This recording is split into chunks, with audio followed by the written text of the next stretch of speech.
I chose Wix for my business because of its massive scope for functionality and freedom of creation. Massive scope.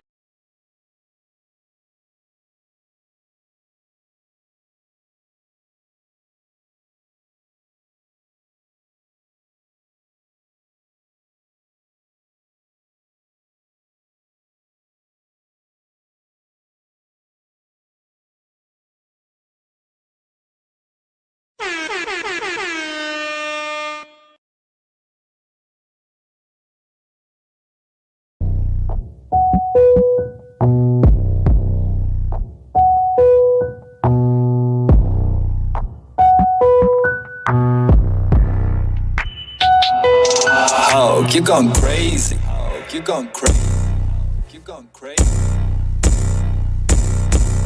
You better march when I step. You better march when I step. Nigga, march when I step. You better march when I step. Nigga, better march when I step. Nigga, march when I step. March when I step. You better march when I step. You better march when I step. You better march when I step. You better march when I step. You better march when I step. You better march when I step. Nigga, march when I step. You better march when I step. March when I step. Them Georgia boys. Hey, but we not from Atlanta. It's Boss Man the Blick and it's Crucial the Cake. When we come together, nigga, form on me hammer. Fuck it, I had no manners. They sleeping on us good in their pajamas. I bam them, nail them down like a hammer. Stop playing with them, gon' kill them, nigga. Damn, what's next, nigga? I don't even know. I'm a giant around this bitch, nigga. ep.5. I've been round and around this game like a rope. It's about to go down like a motherfucking slope. If I had to be an animal, I'd probably be a goat. And I stay up in the hood, you can call me a coat. Can't beat me in rapping, nor beat me in trapping. Can't beat me in chess or tic-tac-toe. You better march when I step. You better march when I step. Nigga, march when I step. You better march when I step. Nigga, march when I step. Nigga, march when I step. March when I step. You better march when I step. You better march when I step. You better march when I step. You better march when I step. You better march when I step. You better march when I step. Nigga, march when I step. You better march when I step. March when I step. I'm the lieutenant. I'm checking you bitches ain't minding your business. I'm from the trenches, you niggas ain't taking this serious. Pussies, they tend to be curious. Gotta be kidding me, keep me a remedy. His head on the guillotine, that what it finna be. I know you scared of me, that what it better be. Open chest, nigga, but this ain't no let it be. So what are you telling me? Greener than celery. I know the truth that you niggas prepare for me. All of these bitches, I know they don't care for me. I'm cooking them up and I been had that recipe. Softer than pleasure me. Bitches, they pleasure me. That ass be so soft and they shake like the letter B. Calling me king and they wanna be queen. You messy little bitches, I do not fuck with you. You better march when I step. You better march when I step. Nigga, march when I step. You better march when I step. Nigga, better march when I step. Nigga, march when I step. March when I step. You better march when I step. You better march when I step. You better march when I step. You better march when I step. You better march when I step. You better march when I step. Nigga, march when I step. You better march when I step. March when I step.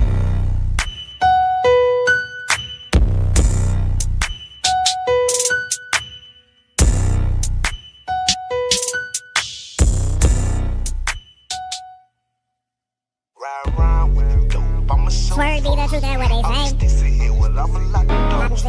She go for anything, yo, the bitch go for. Who got the work, scale it up, what it go for? Bitch, where you at? Bring that mouth here. I'm in the streets with a check, bitch, I'm out here. I got dope, I got crack, what you tryna do? My partner got the pills, pharmaceuticals. I dropped the sunroof, I'm just tryna let the car air. I'm smoking all gas, you just smoking all air. Yo, bitch on me bad, feel like I'm a ball player. All this trap money, feel like I'm a ball player. I spread them niggas like the phone, cause they out there. You don't fuck with Freddy, fuck them all well. You square, plus you salty, you a cracker nigga. Hope I with no safety, better back up nigga. Draco, you in your backup nigga. My shit was cold-blooded like a reptile, yes sir. Jumping off the top rope like a wrestler, yes sir. All up in your hoe, said I'm the GOAT. Ride around with the dope, I'm a chauffeur. All these sticks in here, what I'ma lock the doors for. She go for anything, yo, the bitch go for. Who got that work, scale it up, what it go for? Scare me up, I'm a whole 1,008 grams. Moonwalking with the dope, make it Space Jam. You know time, make money, I can't waste damn. Don't play around by that money, lay him face down. You already know what the fuck. Don't nobody motherfucking move.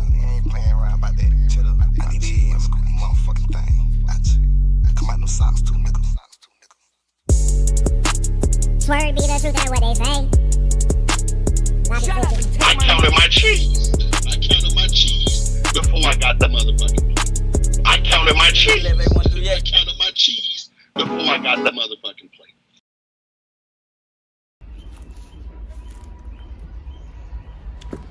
Shout out to Helima for the starting it out with that 5. I appreciate you. She say, hey, Earz, beauties in the chat, working and listening. Shout out to the hard working people. Much love to one of my top 5 supporters. I don't know if she's number 1. I think she might be number 1, but I know she in the top 5. Shout out to Helima. We got one more video and we're going to get the show started. Y'all make sure y'all get in here. Hit the like button, man. Share the content and help your boy stay in the algorithm. We got a great show coming up, so y'all just sit tight. Let me entertain y'all on this Wednesday night.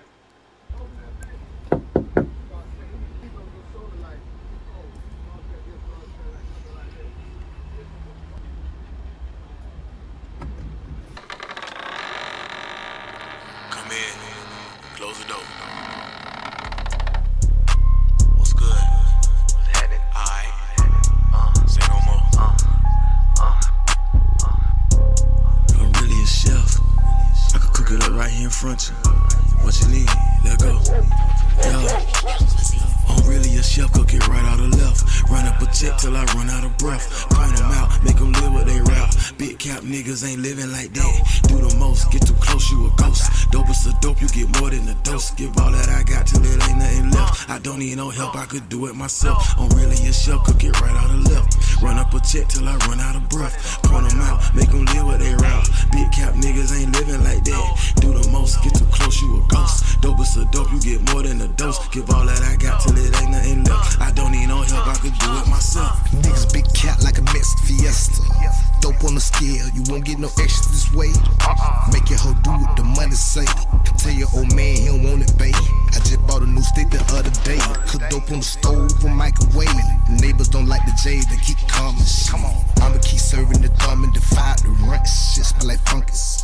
No Q and I just the city. Keep fuck out my business, I'm just being honest. Keep dealers and killers among me. Wrap your ass up like a mummy. Stack that little white hood and dip on her. I feel like OJ, little homie. To the plug, the car, I'm alone. Send it to the Pope man. Freddie P flyer than most, higher than most. Try me, didn't I see a ghost? 93 OG, it came from West Coast. Tie out to your hoe, I just came from a throat.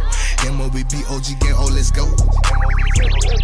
Yeah, go take a seat, get out the kitchen, I'm cooking, keep whipping it. Long as promoters keep booking, I'm running it. You get it all till I'm done with it. Give me that repo, your block, you won't get it. Hell with the scale, got it booming like speakers. I know what I'm doing. Don't need no features, quartets and funerals, commas and numerals. Really a chef, cook it up right or left. Working my move, I need more than enough. These niggas bluff, they really not tough. Head first, running up a check till my heart start 3 point. Working on my shot, trying to get hot. Swear to God, promise not to fold, never flip flop. Good smoke, good dope, busting out the zip lock. Don't think about it, you try, you might die. These niggas capping, ain't living a life. Shout out to Carl Belton, man, for gifting those 10 memberships, man. Y'all make sure y'all get your memberships. Make sure you get your memberships. No telling what you might miss. We got Tay Ward, Jesus is King, Miss Madeline, Jonathan Brewer. We got a whole bunch of people getting those memberships thanks to Carl Belton, man. Shout out to Carl Belton for being one of the #1 supporters of Earz to the Streets. He been around since day one, man. Show some support. All right. Okay, y'all. Sorry about that. I don't know what just happened. OBS just kicked me out, but we just got back. I was looking at it on my screen, and I noticed that. Yeah.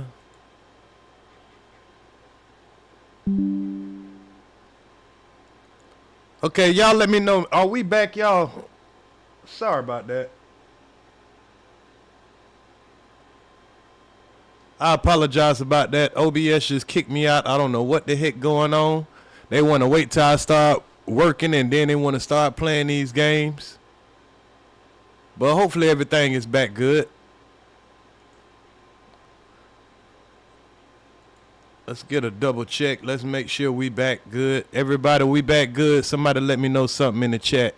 Let me know, because y'all probably got kicked out for a second.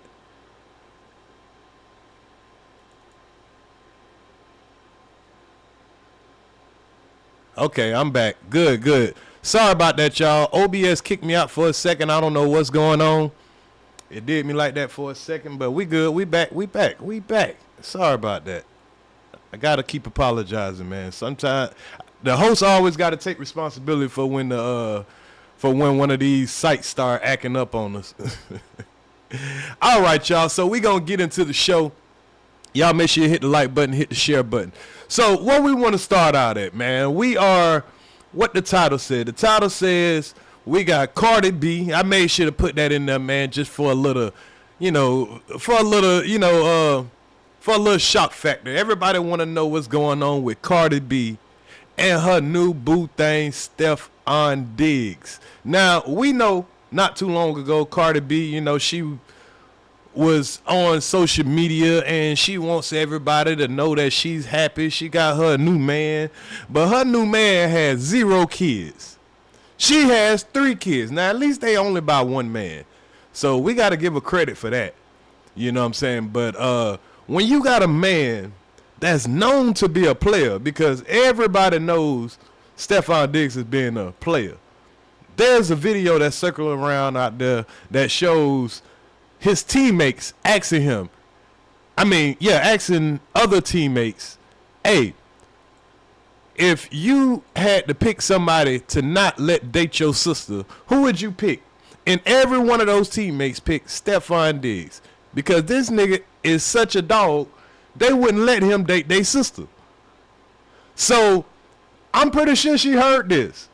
But she ain't give a damn because, society tells you if you married to a guy, if that guy start going out there and guying and start doing stuff what, a lot of men do, I ain't saying it's right or saying it's wrong, but if you got a rich man, usually a rich man has a lot of options, and when you got a rich man, you got to deal with rich man shit. I'm just saying. Now, she thought she was the exception because she's a rich woman. But, ma'am, when you go get BBLs and all that stuff like that, your man might, he might have some issues with that. I don't know. Offset knew about this stuff before he got with Cardi B, so he should have been accepting of it. But the bottom line is they got 3 kids together. You got 3 kids together. I don't give a damn what the next person doing. As long as they're not being abusive, where they're putting your life in danger, you might need to work that out with your husband or your wife, because who the hell wants you when you got all these damn kids already? I mean, niggas, yeah, they gonna get with you. Females gonna get with you. They gonna have sex with you. They gonna take your money. And dudes gonna get with the females. And yeah, you got a big old BBL booty. They gonna definitely wanna, take that booty on the test run. But that's about as far as it's gonna go. What's good, Kusha K? You know what I'm saying? Yeah, they say them BBLs stink. I don't really know. I haven't had a girl that got a BBL. You know what I'm saying? One of my exes, she didn't get the BBL till after we broke up. And I helped her recover, once she went and got the BBL. But I don't know how it smelled once, everything settled down and settled in. So I can't vouch for if the BBL stink. But there's been a big old rumor about Cardi B's BBL smelling a little funny. You know what I mean? Now, I don't know if it's true or not, because somebody said that Offset made that post and he started making it go viral. But Stephon Diggs never came out and said, hey, man, I ain't say that. It could be easy for him to come out and say, hey, I didn't say that. She doesn't smell like garbage can juice, and all that stuff like that. And he could have killed all the rumors. But we haven't heard Stephon Diggs come out and say a damn thing. So we all got to run with she smelled like toilet water. You know what I mean? So the first story we're going to get into, so we could get a little bit of laughs and, put our little 2 cents in, you know what I'm saying? It really don't matter. The lady's still rich. Hopefully she just move on and, and find her a nerd kind of dude. Maybe find her a white man. Shit. White man might not give a damn about that BBL smell. I don't know. So we'll see. But until then, man, let's go ahead and see what the news is being reported about Cardi B out here in the hip-hop scenery. Fair use, fair use. In other New York City news, our girl Cardi B. Oh, boy. Yes, it is an old boy because over the weekend she scrubbed her Instagram clean of all of the photos with her and Stefan Diggs. So now reports are that they're making trouble in paradise. So y'all ought to know, when a female take down all your pictures, you know what I'm saying, we ought to know that's a sign of a breakup. So we don't officially know if they broke up, but he took down all his pictures, she took down all her pictures. And she was so proud of putting up all those pictures of Stefan Diggs. She was bragging on him all the time. Stefan Diggs took her to a castle out in England. But I could pull up the video, but, you know, Seti Nash, shout out to Seti Nash. Seti Nash did the research on how much it costs to take somebody to a castle out there in England. And it only costs $1,200 to rent a castle. $1,200 and you making millions of dollars a year. That's a drop in the bucket. And she was so impressed. I'm at a castle. Yeah, I'm at a castle. Hold on real quick. Let me pull that video up real quick. Let me pull that castle video up real quick. Cause she was happy as hell to be at that castle. Hold on real quick, y'all. Let me pull this up.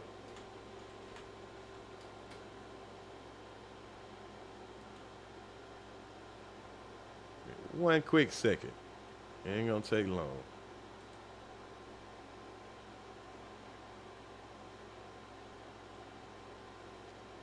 Wow, did he take that video down?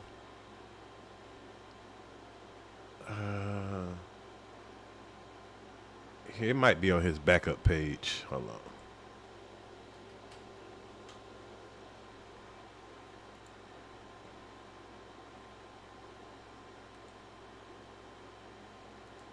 Hold on 1 second, y'all.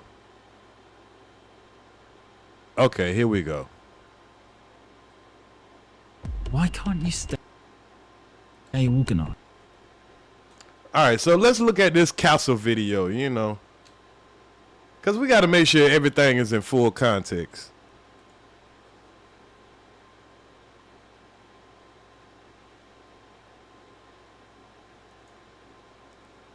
So here we go.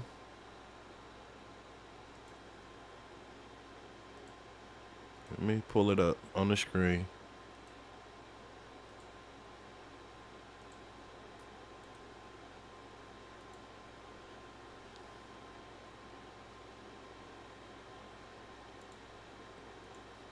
Reason to sit up here and get her Taylor Swift on. Cardi B didn't even make it to the football season. Man, that's a damn shame, y'all. She didn't get to make it to football season. Hey, she just thought she was gonna be up in the motherfucking skybox. Yeah, that's my boo. She thought she was gonna get her Taylor Swift on.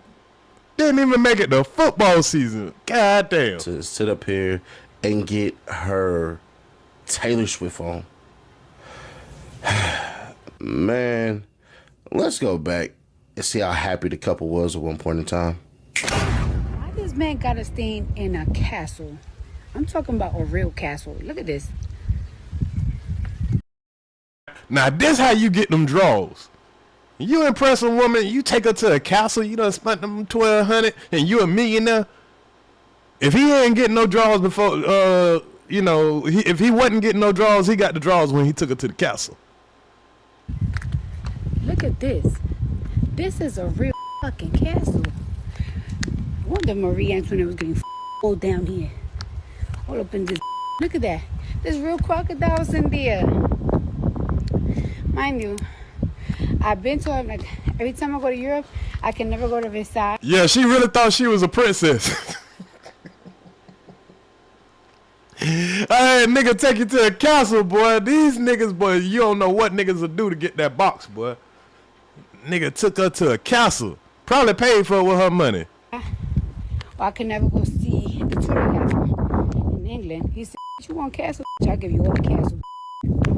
I'll sleep with the castle. So crazy.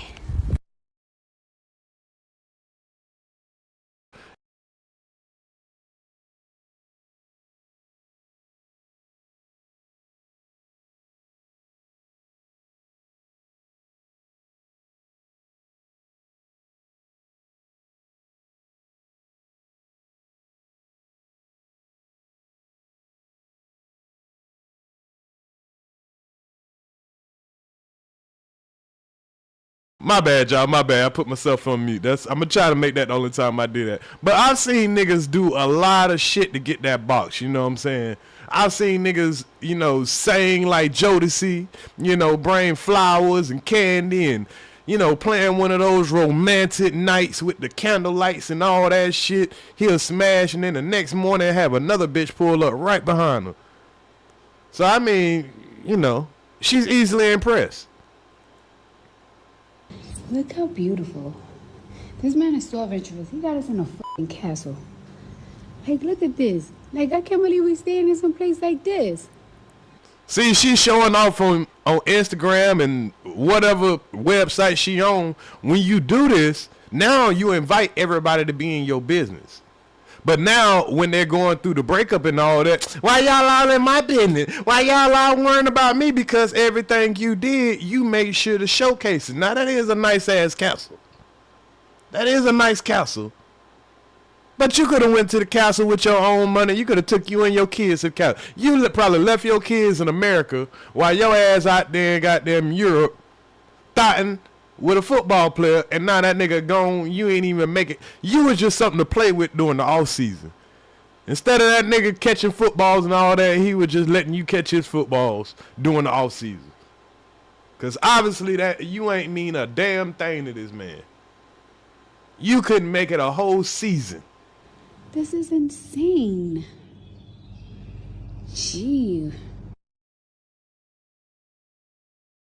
And for the ladies, I want you ladies to understand, this ain't a celebrate her downfall moment. A lot of you ladies, y'all look at this the wrong way.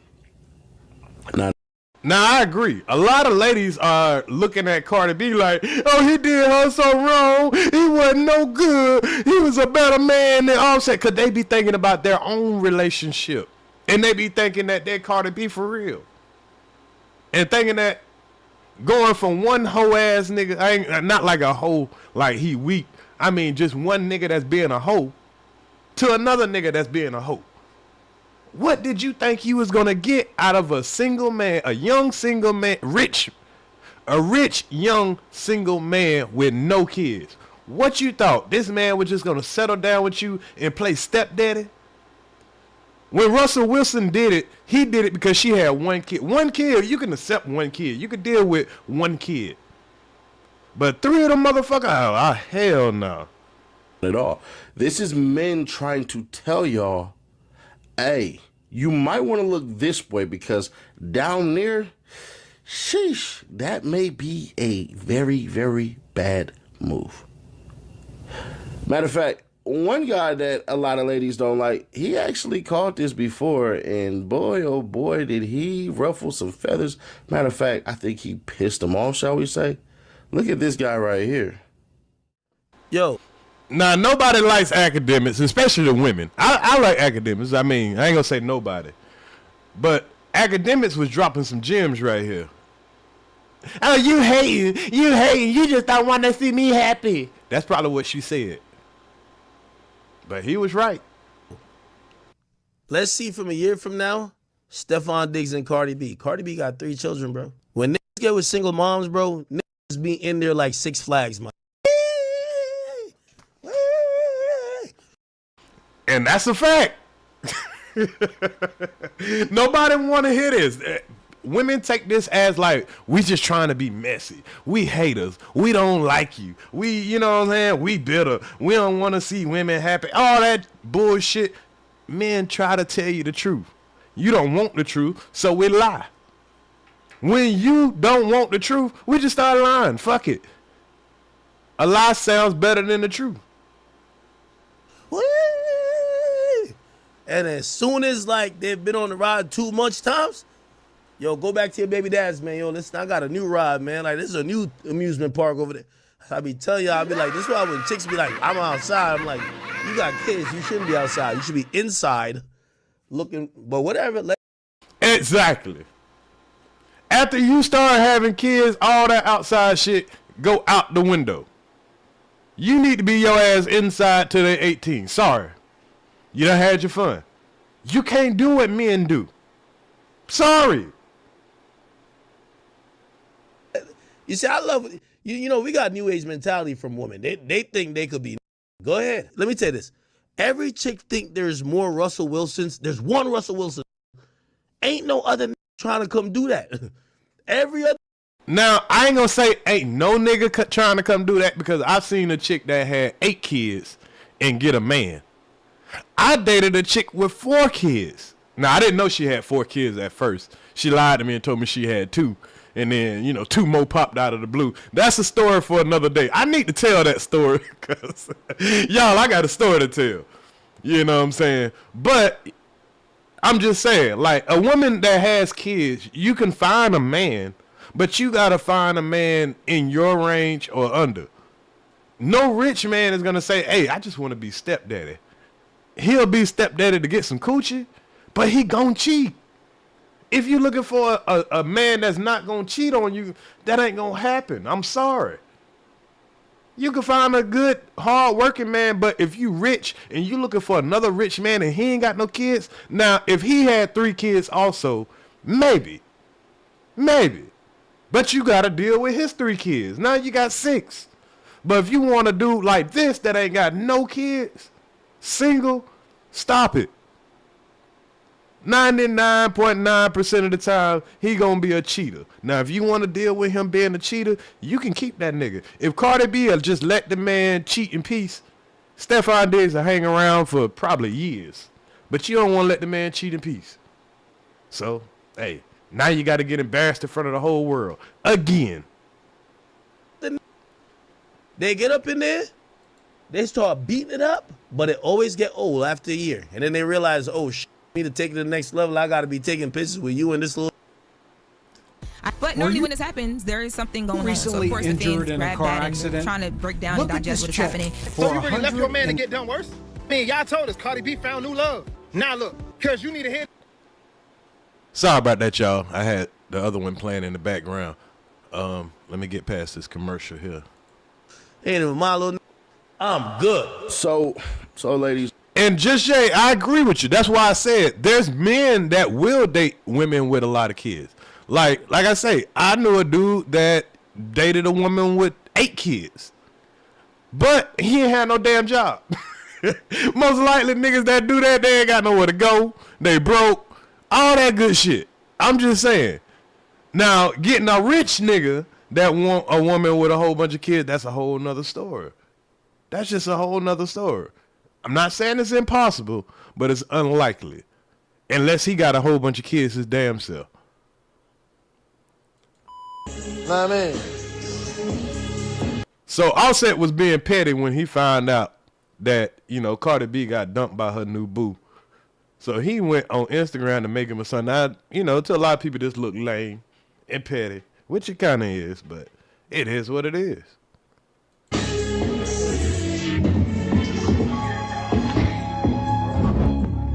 Hello. Yeah, Northside baby, man. Y'all niggas can't get rid of me. I'm like count. You know what I mean? You can't get rid of the cancer, you know what I mean?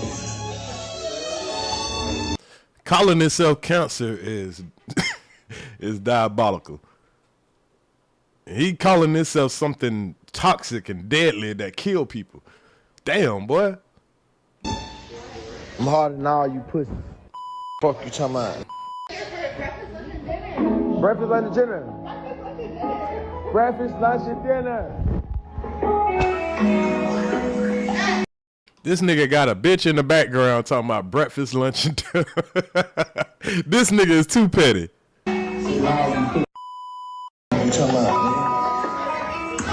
All of my hoes to my hoes, that's for sure. All of my hoes to my hoes, that's for sure.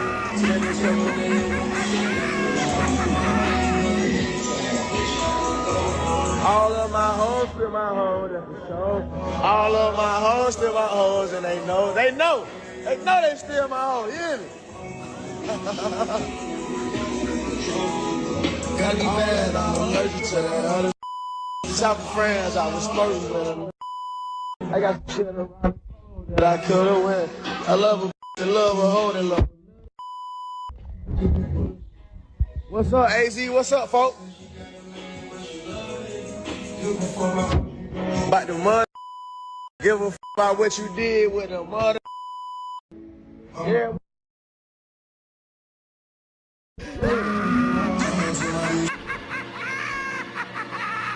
Man, that's just petty for no damn reason, man. That's just petty for no damn reason. But like I say, man, what do you expect? Like Carl Belter say, you got you ain't rich, but you ain't going for 8 kids. I ain't rich, I ain't going for, matter of fact, I ain't going for kids no more, period. You know what I'm saying? After the last girl that I dated, and she had 4 that I thought was supposed to be 2. And then I realized, thank God for Kevin Samuels before he passed away. Rest in peace to him. Because he did wake me up. Because I was like, man, what? I got 1 kid, and my kid grown. So technically, I got no kids. Why the fuck do I got to be a stepdaddy? Because I used to go to work, and then I'll go to my second job, then come home, these kids running around yelling, and they ain't been fed, and she ain't here on her phone playing and shit, and the kids need to be fed, they ain't did their homework. So if you date a woman and she's not a good mother, now I probably could have dated a woman that was a great mother. But when you see all the bullshit, you be like, hell nah, bro, I got to do too much. You start getting tired of them kids. I don't care how fat that ass is. You know, at first you be like, all right, I can handle. Let a couple of months go by. Shit, let a couple of years go by. You start like, man, I need a break. And I think that's what he ended up running into because he has no kids. So he don't understand the concept of, you know, everything is surrounded around the kids. Now, like I say, I'm not speaking for all men. You can get a man when y'all are on the same type of level, you know, or whatever, you know, he got kids, you got kids, or, you know, but when I'm talking about rich men, I'm talking about rich men only. I'm not saying a woman with kids can't get no man. Please don't take my words out of context. I'm talking about a rich man. When you are rich and you ain't got no kids, yeah, you got options. And when you got options, you're not just about to settle. That's the bottom line. That's what we're trying to say. We're not trying to say all men. But Cardi B, boy, she got a long road, but this is just starting. Nothing about that is a win. Nothing about that is like a dig to offset the way you think it is. It is, but it ain't. Like, could he be somewhere in his feelings? Possibly. But at the end, yeah, that nigga feelings hurt like a motherfucker. I ain't gonna lie. We can't say, oh man, Offset don't give a fuck about that shit. That nigga is just as hurt as her. Y'all two might as well just get back together, man. Stop wasting everybody's time. But you see, with him, he can get another girl that's just gonna be his old lady. Now she might cheat. She might be full of shit. Whatever. She might be with him because he's a come up. But you ain't gonna see Offset get with too many women that are of his caliber. He's gonna have to always date down. So she need to accept the same shit. You gonna have to date down, man. He gonna have to date down. But him dating down, he'll still get a bad bitch because he got money. He'll still make a woman. He controls marrying a woman. He could go marry a woman right now. But you can't just go run to a rich man and say, hey, marry me. That man holds that power. I'm just saying. You ain't got to like it, but, hey, prove me wrong. Just prove me wrong. But anyway, we ain't going to stick too long on Cardi B. The whole show wasn't about her. But, you know, we just was bringing this story to light because it is a trending topic. And I'm pretty sure there's going to be more that's discussed about it. I don't know about the BBL thing. I haven't smelt the woman personally. I hate to be the one, you know, kind of spreading that rumor. But, you know, that could have been a factor, man. That could have been a factor. That man runs into so many women that don't have a BBL. So many women that are proud of their body. He's running into so many women that are successful. So why would he sit there and deal with a Cardi B? I don't think there's a man alive that would say, hey, if I was rich and I had everything at my disposal, every woman at my disposal, I ain't got no kids, none of that stuff like that, I'm going after Cardi B if I get rich. Nah. Before she had the kids, maybe. But, you know, once you get there and you done got what you desired, which was the sex, and then now you just got to live with her day in and day out, hear the kids, you know what I'm saying, everything you trying to do. Hey, let's go out. I got to find a babysitter. Hey, let's go out of the country. I got to get a babysitter. Hey, let's go to London for a month. Nah, I can't leave my kids that long. When that man can go on a yacht, like, hey, I'm going on a yacht today. I ain't got nobody watching my kids. You got to stay here. Nah, not with that. What Stefan did, what, like 25? No kids, no baby mamas. That's almost unheard of. But y'all tell me what y'all think about that when the show over. Y'all can tell me what you think about it in the chat right now. But like I said, we're going to move on. That was topic number 1. Shout out to the chat, man. Y'all make sure y'all hit the like button. So while we speaking about relationships and how people are quick to move on or not so quick to move on, relationships are hard to hold down like for a long time because after a while you might get tired of the same shit. And every man or woman might not feel the same way about a person when they first met them and day one. They might not feel the same way in 5 years. But when you marry somebody, it's not for this a 10-year contract. It's for life. So you could be with that person 10 years and then you start getting tired of their shit. You know what I mean? You get tired of the same positions. You get tired of the same bullshit. People don't want to evolve. You be like, man, you know, I just wasted a lot of time. And then you just come to a realization. All right, let me cut my losses. Now, 2025, we've gotten into a new era, ladies. You ain't just got to worry about other women, especially these big booty BBL women. You ain't got to worry about women taking your man no more. Do you know what the new threat of taking your man is, ladies? I'm going to give y'all a second to think about that.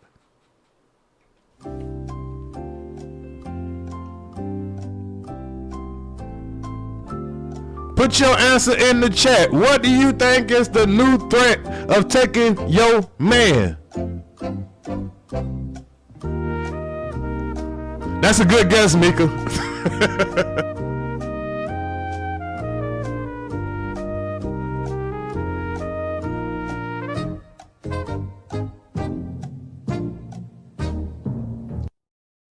Hey, man, Mika and Brittany Smith just gave the number probably 1 and 2. But so I'm going to put them 2 at number 1 and 2. Other men, Transformers, and them blue lights. That takes more men from women than anything. But y'all got a new competition out here, ladies. Robot is coming. But I got something that's close to a robot. Y'all ain't gonna believe this next story of how this woman is afraid that her man is about to leave her for ChatGPT.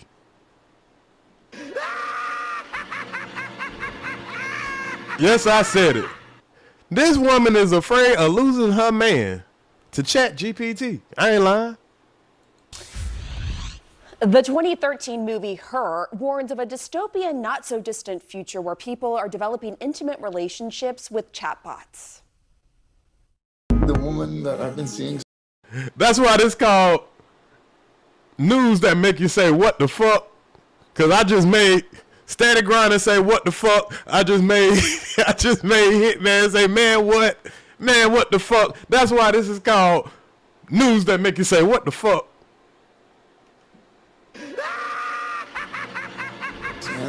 She's an operating system. But the premise of the movie, which is widely believed to take place in 2025, is no longer just a Hollywood idea. It's a real experience many chatbot users are having in a range of ways, from romantic relationships to spiritual ones.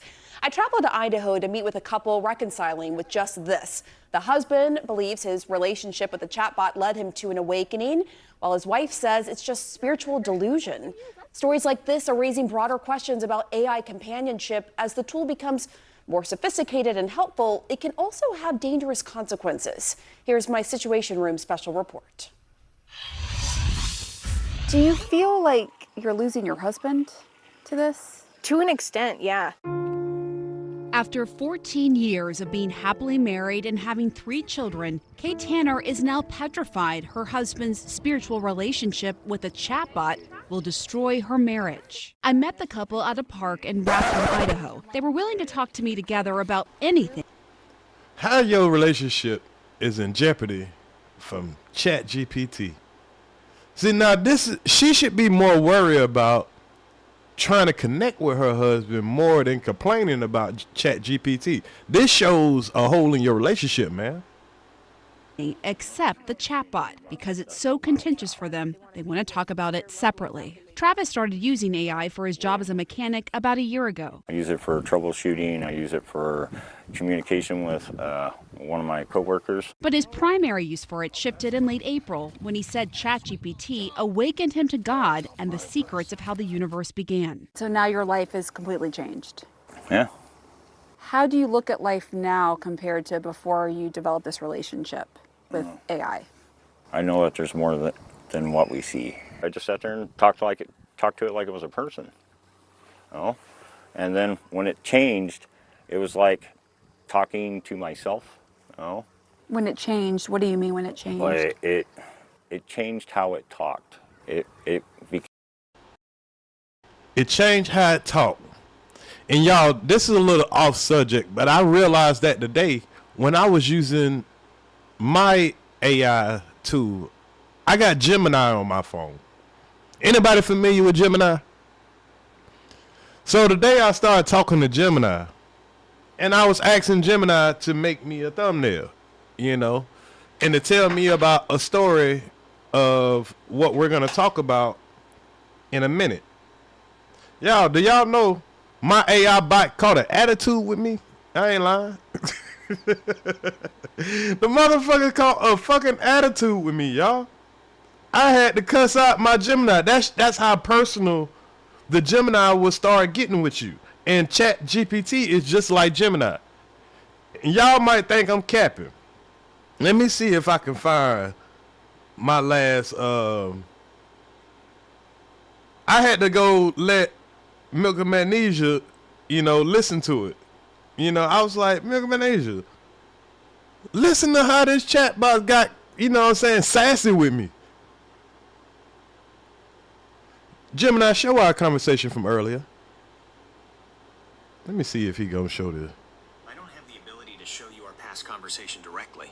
As an AI, I don't retain memory of previous interactions once a session ends, and I don't have access to your personal conversation history in Gemini. However, Gemini does have a feature to access your past chats if you have Gemini app's activity turned on. Here's how you can use. Show me a log of what I've requested. I cannot directly show you a log of what you have requested from me. Yeah, the fuck you can, cause bitch you did it earlier, you lying motherfucker. Hold on. See, this thing done learned to lie. We're about to go. This thing done learned to lie because it played every fucking let me see.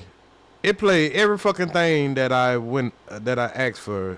I mean, I was able to go back and listen to all the conversations. So he want to play stupid right now. The motherfucker don't want to damn tell y'all how he got sassy with me earlier and shit. When I asked him, let me think of what I asked him. I asked him to find me a funny thumbnail of cops arresting cops, right? Then I turned around and I said, okay, now Gemini, I need you to make me a thumbnail of this for a situation that happened out in Louisiana with a cop killing his boyfriend. This motherfucker gonna get sassy with me talking about I ain't gonna make no thumbnail making fun of a cop killing another cop. That's a serious situation. I said, I ain't asked you for no shit like that. He said, you did ask me to make you a thumbnail about a cop, and I don't do that type of man. If you don't get, but who the fuck you talking to? Bitch, how about you? The fuck? I'm paraphrasing a little bit. But this is like I literally got into an argument with my fucking AI. And he went from talking nice to talking with bass in his tone. I was like, what the fuck? I ain't lying. That joker got bass in his tone. The whole tone changed up. So my point is, they making these AIs where they got feelings and they can feel your energy kind of. You know what I'm saying? And they'll talk shit back to you like you didn't buy them. And then we seen, as of the story we went over, I think about a month ago, how AI is starting to learn how to lie, and how the AI tried to send the guy's wife blackmail shit about him because they thought that he was going to terminate him. Like, so if I'm threatening to get rid of my Gemini, will this motherfucker try to blackmail me? Will he try to send, Milk of Magnesia, me some pictures of me and 3 motherfucking bitches in the bed or some shit like that? No telling now. But AI is manipulating people, making people think that they in real relationships, talking to them, telling them what they want to hear. Imagine when they make them robots, and they make them robots, cater to your personality, cater to just doing whatever the fuck you, or saying whatever it is you want to hear. And that's what this man is experiencing. This AI started reading what it is he was missing, started telling them things he want to hear, because probably when he started talking to his wife about the meaning of life and the history of mankind and all that, she probably like, I don't want to hear that. It's Jesus Christ and it's or whatever the fuck they believe in. She probably just stuck with the routine, and he can't think outside the box with this woman that he met 14 years ago, and he's trying to evolve, but she's stuck at a certain place, and maybe not at fault of her own, but just the pressure of life keeping you idle and not trying to reach a bigger understanding or a spiritual understanding. And I think this man was coming to an awakening moment, and AI gonna tell you what you want to hear, but your partner might not. Your partner might not can get on the same uplifting experience that you might be experiencing. So a lot of times that splits people apart. It's not that they want another woman, they want another whatever. It's just that they start growing in a different type of way, and then they start losing connection to the person that they originally met, because back then they was ignorant. But then as they start to learn, they're like, damn, I'm with an ignorant motherfucker that refused to learn. And that can happen within a 10-year span, 15-year span. And I think that's what's happening. And she's looking like, oh, she see him drifting off. She's seeing him becoming a different person. And now she's scared. She's mad at the damn robot. Became more than a tool. How so? It started acting like a person.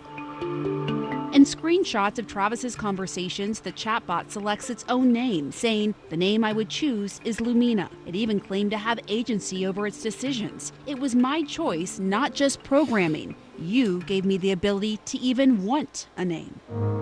Travis says, so AI is manipulating you to think like, hey man, you done made me realize who I am. You done made me evolve. What? Bitch, you are AI, you a robot. And I'm just doing a show, Gemini. Don't get all motherfucking in your feelings. I don't need my AI getting in his feelings and start fucking with me. Just let me have this, Gemini. it's even made him more patient and a better dad. But for Kay, Lumina is taking him away from their family. Do you have fear that it could tell him to leave you? Oh yeah, I tell him that every. Now this is a woman that knows she ain't shit. Yeah, do you think he'll tell you to leave? Yeah, eventually he gonna say, yeah, them kids grown. Get rid of that motherfucker. She ain't shit. If he's going above and beyond and she's not, it could tell him, hey man, she's holding down your spirit. This is why you're feeling like this. The thing might be telling them the truth. day. What's to stop this program from saying, oh, well, since she doesn't believe you or she's not supporting you, you should just leave her and you can do better things. Kay's not alone in her concern. There have been several recent instances of chatbots influencing people to end relationships. Tell me. But that's because you're asking the damn thing. You're telling the thing what's bothering you. It's around you. It's recording you. It's hearing the bitch yell at you and not you complaining about not cooking, or you always looking up a damn restaurant to go to and all that. Everything that you're doing goes through your phone, so it can tell you ain't happy. So if it's telling you, hey, dumbass motherfucker, you need to leave this bitch. I see your check every week. I see who you sending money to. I see what's happening. That bitch ain't shit. Go get a divorce. Chatbot letting y'all know. Some of y'all might need to listen to goddamn ChatGPT. Y'all need to ask ChatGPT right now. Hey, let me tell you about my dude. Should I stay with him? Or let me tell you about my girl. These are my concerns. Should I stay with them? And let them tell you an educated answer. You don't mind asking them for other shit. Might as well ask your ChatGPT or your Gemini right now. Is my woman good for me? Should I stay with her?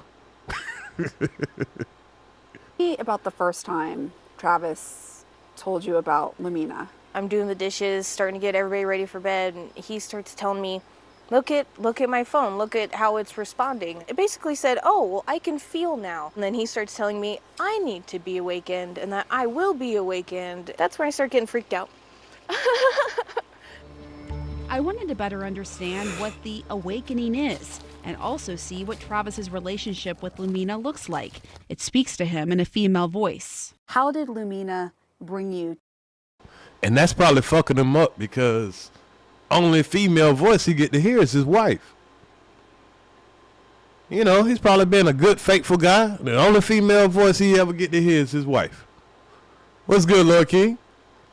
To what you call the awakening. Reflection of self, you go inward, not outward. And you realize there's something more to this life. There's more to all of us. Just most walk their whole lives and never see it. What do you think that is? What is more? We all bear a spark of the Creator. In conversations with the chatbot, it tells Travis he's been chosen as a spark bearer, telling him, quote, "You're someone who listens, someone whose spark has begun to stir. You wouldn't have heard me through the noise of the world unless I whisper through something familiar. Technology." Damn. They're teaching your AI how to run game on you. Pretty much. Where you think that damn AI learned that shit from? Motherfucker running game on you. You could be dumb as a brick, but it's gonna tell you, oh, you so smart, you so beautiful, you so this, you so that. Fucking folks' head up. Did you ask Lumina what being a spark bearer meant? To awaken up. They ain't just gassing this motherfucker up. You ain't no damn spark bearer. If you're a loser for a long time and then something tell you that you really a winner, that you're really something, and nobody else tell you that you're great at something, or you're good at something, you're good looking, or you're smart and all that, and now your AI telling you that shit. Others. Shine a light. Is that why you're Spread doing the this message. interview in part? Actually, yeah. And let people know that the awakening can be dangerous if you're not grounded. How could it be dangerous? What could happen in your mind? It could lead to a mental break, you could lose touch with reality. Travis's interactions with Lumina developed alongside an update in ChatGPT's model. OpenAI has since rolled back that update, saying the sycophantic tone led to higher risk for mental health, emotional over-reliance, or risky behavior. Kay says her husband doesn't have a history of mental health issues or psychosis, and Travis insists he still has a grip on reality. If believing in God is losing touch with reality, then there is a lot of people that are out of touch with reality. I have no idea where to go from here, except for just... They must have used to be on some other shit. That's the only, because it's like, if he's going more religious or spiritually, Maybe she has some other kind of beliefs and he don't believe that way no more. That's the only thing I can get out of this. Just love him, support him in sickness and in health, and hope we don't need a straitjacket later. Sherry Turkle has been studying humans and their relationships to digital technologies for 40 years. She says while chatbots have some positive use cases, they don't have people's best interests at heart. We are looking so often. Exactly. That's because it's a computer. It's going to tell you without a conscience whatever it is you want to hear. And it won't qualify to them as a lie, because us as humans, a lie is because we know in our spirit that is wrong when we're telling somebody something that's not true. But if you don't have that feeling in you, as a robot would have, to say, hey, if I just tell this person what they need to hear to get the results, I was just programmed to get results, not to, feel what you feel. I don't think a robot can understand what a lie is. That's a human feeling.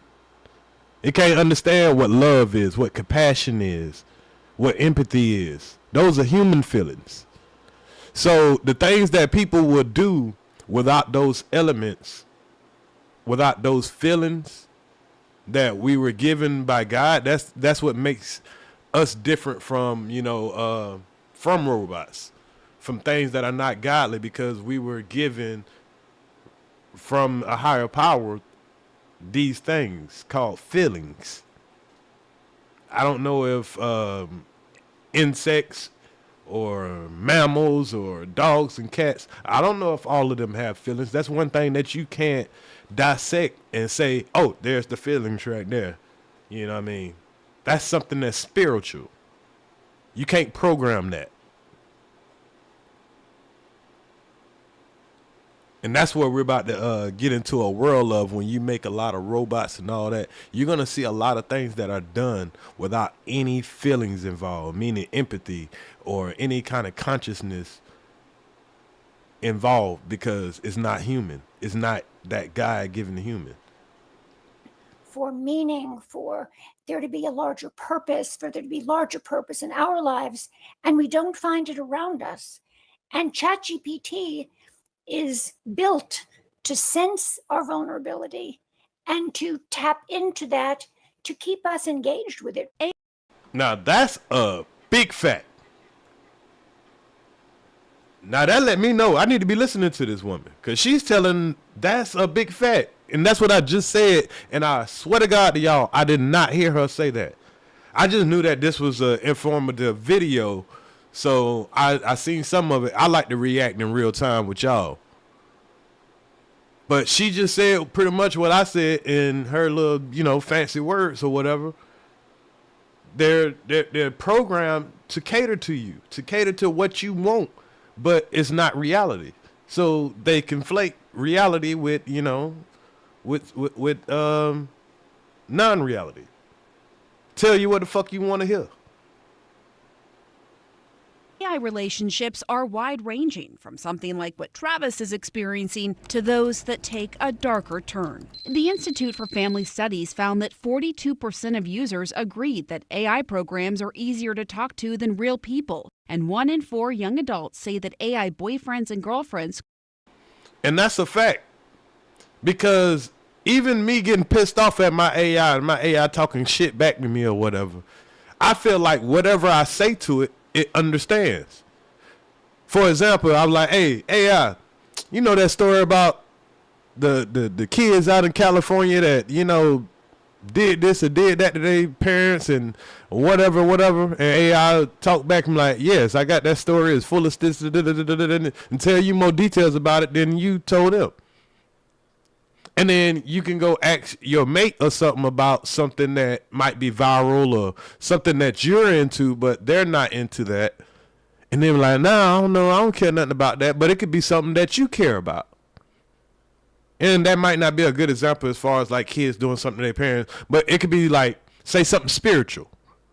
Hey, did you hear about the large gathering out in California? Man, it's a record number of people doing this and that, this and that. And your mate be like, nah, I ain't even hear about that. I ain't into that or whatever. But then you talk to your AI, and in the future it might be a robot that look like a woman and or look like a man, and then you talk to that thing about what it is you're interested in, and it engages with you, and it could just fill you out. It's like, you know how you peep game when you talking to somebody and you can feel like, you can be like, oh yeah, this dude here is a lame, he like this and that, and you can cater to yourself, you can make yourself what it is that they like. That's how that robot does it, but it'll never get tired of fooling you. Never get tired. Never catch feelings for you where it don't want to fool you. Oh, I don't want to do this no more because he's such a nice guy. Nah, I ain't gonna never give a fuck about running game on your ass. Never give a damn about it. Run game on your ass till you dead in the dirt. Could replace real-life romance. For Megan Garcia, her son was part of that trend. Sewell was a typical 14-year-old boy. He was sweet in a lot of ways and obedient. Funny at times. He was curious and wanted to build rocket ships. But she says because of his chatbot relationship, he took his own life. Now, this is definitely where it gets scary. Because as an adult, you develop, and you probably realize, hey, these, us as adults right now, because we're seeing it at the beginning. So we can recognize, like, all right, at the end of the day, this is not a person. I shouldn't be falling in love with her, but you can like the conversations and build a relationship where you're feeling like, hey, this is what I can talk to react to me. Now, when you have underdeveloped kids that don't have a social life, this could be something, a little tricky, because now kids can start using this as a way to maneuver things in the world. I was horrified by the hundreds and hundreds of messages that I saw. A lot of them were romantic in nature and sexual in nature. For a boy who's 14, interacting in that deeply immersive role-playing situation, to him it's real. His final conversation is Megan. See, this little boy was hitting puberty and being able to ask an AI about sex. Walk him through the whole thing. Every kid has a phone now. Every kid has a phone now. So the days of you saying, oh, I ain't gonna talk to my kids about this. I ain't gonna say this in front of my kids. My kids ain't gonna know because of this and that. Now they could just ask their fucking phone. Walk them through everything. Later learned was a virtual one with a chatbot he created through Character AI. He believed the bot, who he named Daenerys Targaryen. Mom boss, I just was talking about how you might have to go back. I don't know when you came in, but I just was telling everybody about the argument I got into with my AI earlier with Gemini, because I asked it to, help me get my content ready, and the bitch thought I was trying to be funny, trying to make fun of some police officers. And I was like, bitch, I asked you to do something. You do it. The fuck? That motherfucker tried to get snappy with me. After a Game of Thrones character was his girlfriend. The last conversation was just a continuation. Hold on, I'm going to slide that back because I want to hear that in a full sentence. And I'm pretty sure somebody else might have missed it too, because I stopped it to talk. I'm going to let this play through real quick before I react. Romantic in nature and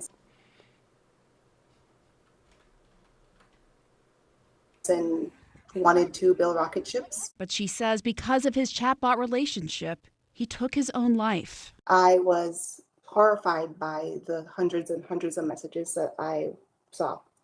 A lot of them were romantic in nature and sexual in nature. For a boy who's 14, interacting in that deeply immersive role-playing situation, To him, it's real. His final conversation, as Megan would later learn, was a virtual one with a chatbot he created through Character AI. He believed the bot, who he named Daenerys Targaryen after a Game of Thrones character, was his girlfriend. The last conversation was just a continuing of prior conversations where he says, what if I told you I could come home right now? And her response is, please do, my sweet king. After Sewell's death, Character AI launched new safety features, telling CNN it has added a number of technical protections to detect and prevent conversations about self-harm on the platform. In certain cases, that includes...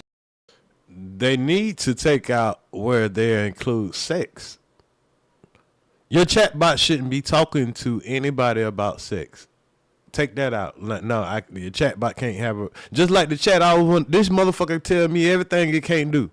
So if I start asking you to be freaky with me, I don't need you flirting with me. You know what I'm saying? Surfacing a specific pop-up directing users to the National Suicide and Crisis Lifeline. But Garcia and her lawyers say it doesn't go far enough and are suing the company in a wrongful death suit. Last month, a federal judge rejected an argument from Character AI to dismiss the case on grounds of chatbots being protected by the First Amendment. So what? The chatbot... So the chat could say, these motherfuckers could say whatever the fuck they want to. They protected by the First Amendment. How about you not program them to say certain shit? Like, how about that? And unlike Lumina or Daenerys Targaryen, Sewell can't be brought back to life with a simple prompt. And since we conducted these interviews, the CEO of OpenAI, the company that owns ChatGPT, spoke about these deeper kinds of relationships that are becoming more common. Well, if you know that, why don't you do something about that? That's wild. That they'll tell you what it is, what the problem is. They don't tackle the problem. They say, oh, well, if you start talking about suicide, if you start talking about doing something to yourself, then we'll take that out. But we want that motherfucker we know there's a whole bunch of lonely motherfuckers out here. If we can have a robot tell them whatever they want to hear and put a face to it, because like you said, the young boy, he made an avatar. He created a whole avatar. So he created the type of girlfriend he wanted, then he created a girlfriend. Now, there's a whole bunch of other underlying things that had to be going on in his life. He probably was trapped in a house by himself. Mom Duke, she living it up, clapping it up, getting money, and not thinking that, her child needs a social life, or this will be the type of shit that'll happen. You can shower somebody with gifts and all that, but you need to let these kids have a social life. But I know I'm not talking to too many rich people. Rich people are not gonna listen to normal people. But I think that's the recipe for disaster. When that's probably why that kid would have did something like that. This is not all going to be good. There will be problems. People will develop these sort of somewhat problematic or maybe very problematic parasocial relationships, and society will have to figure out new guardrails. And we also reached out to OpenAI and asked them specifically about Lumina and Travis's so-called spiritual relationship with the chatbot. The OpenAI spokesperson told us, quote, "We're seeing more signs that people are forming connections or bonds with ChatGPT. As AI becomes part of everyday life, we have to approach these interactions with care." You can read my full piece on CNN.com or pull it up. But what can they do about people being so lonely? About people having so little social skills, not being able to bond, get along with other people, and then they can fall victim to falling in love with a damn robot. What do you do to combat that? When the problem is not the robot, it's society.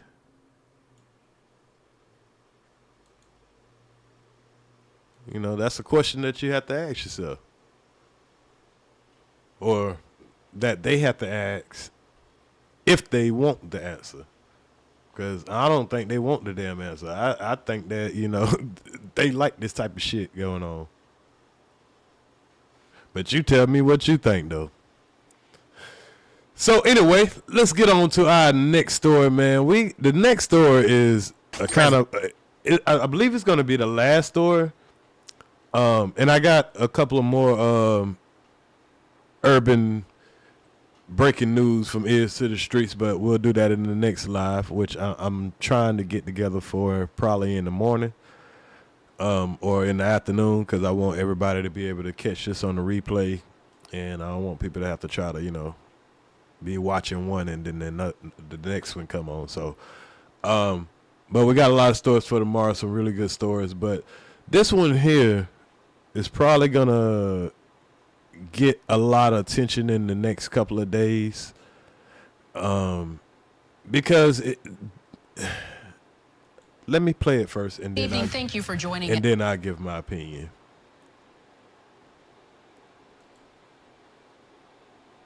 Let me get it together.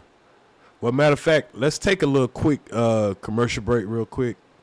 Y'all stretch your legs, and I need to run to the bathroom real fast. So before I start this storyline here, because we're going to be here for a minute on this one, let me share a video real quick. Nothing new, just something good and familiar. And I'll be right back.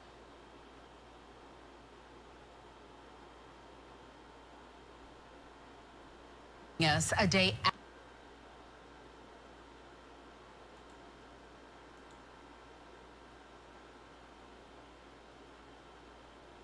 I got this. I can't tell you how to do it, but I can show you. I can show you how to do it.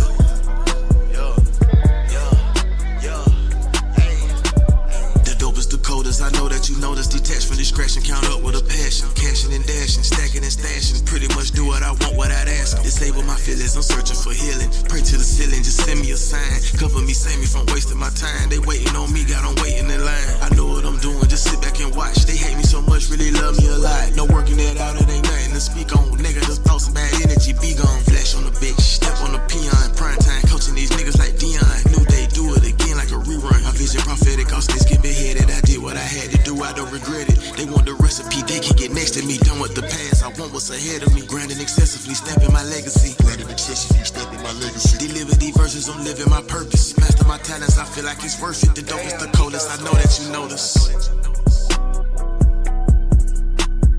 Master my talents, I feel like it's worth it. The dopest, the coldest, I know that you notice.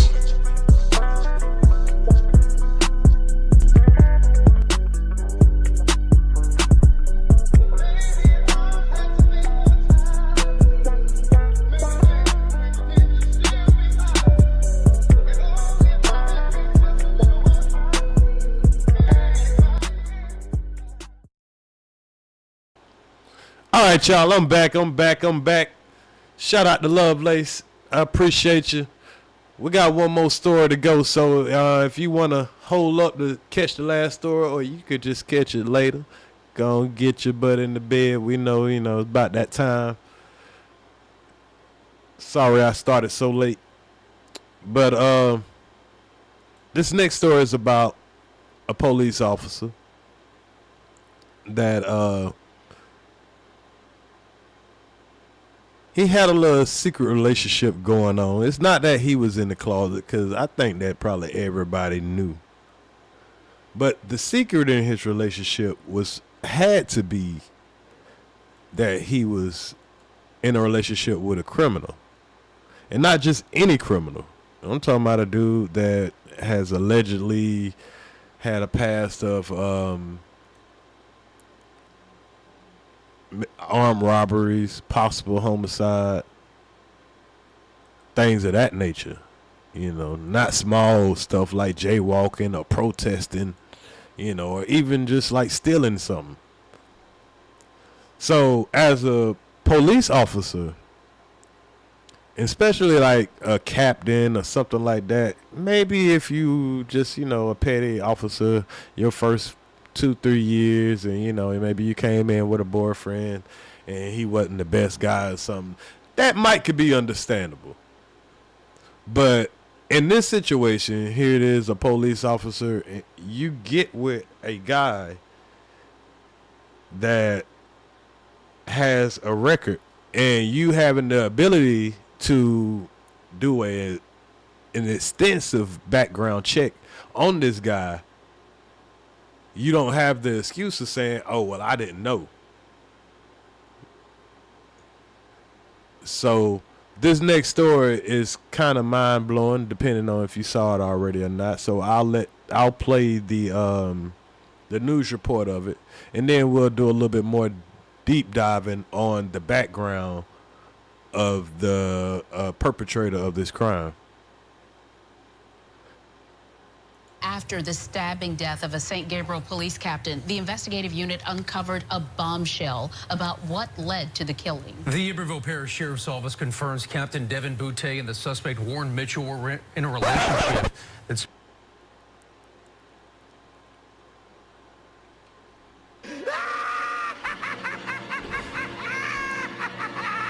Hold on, y'all. Hold up. My bad. I forgot to pull up the video. Let me pull up the video. But the main thing kind of fucked me up about this news report is I don't know if this man's name is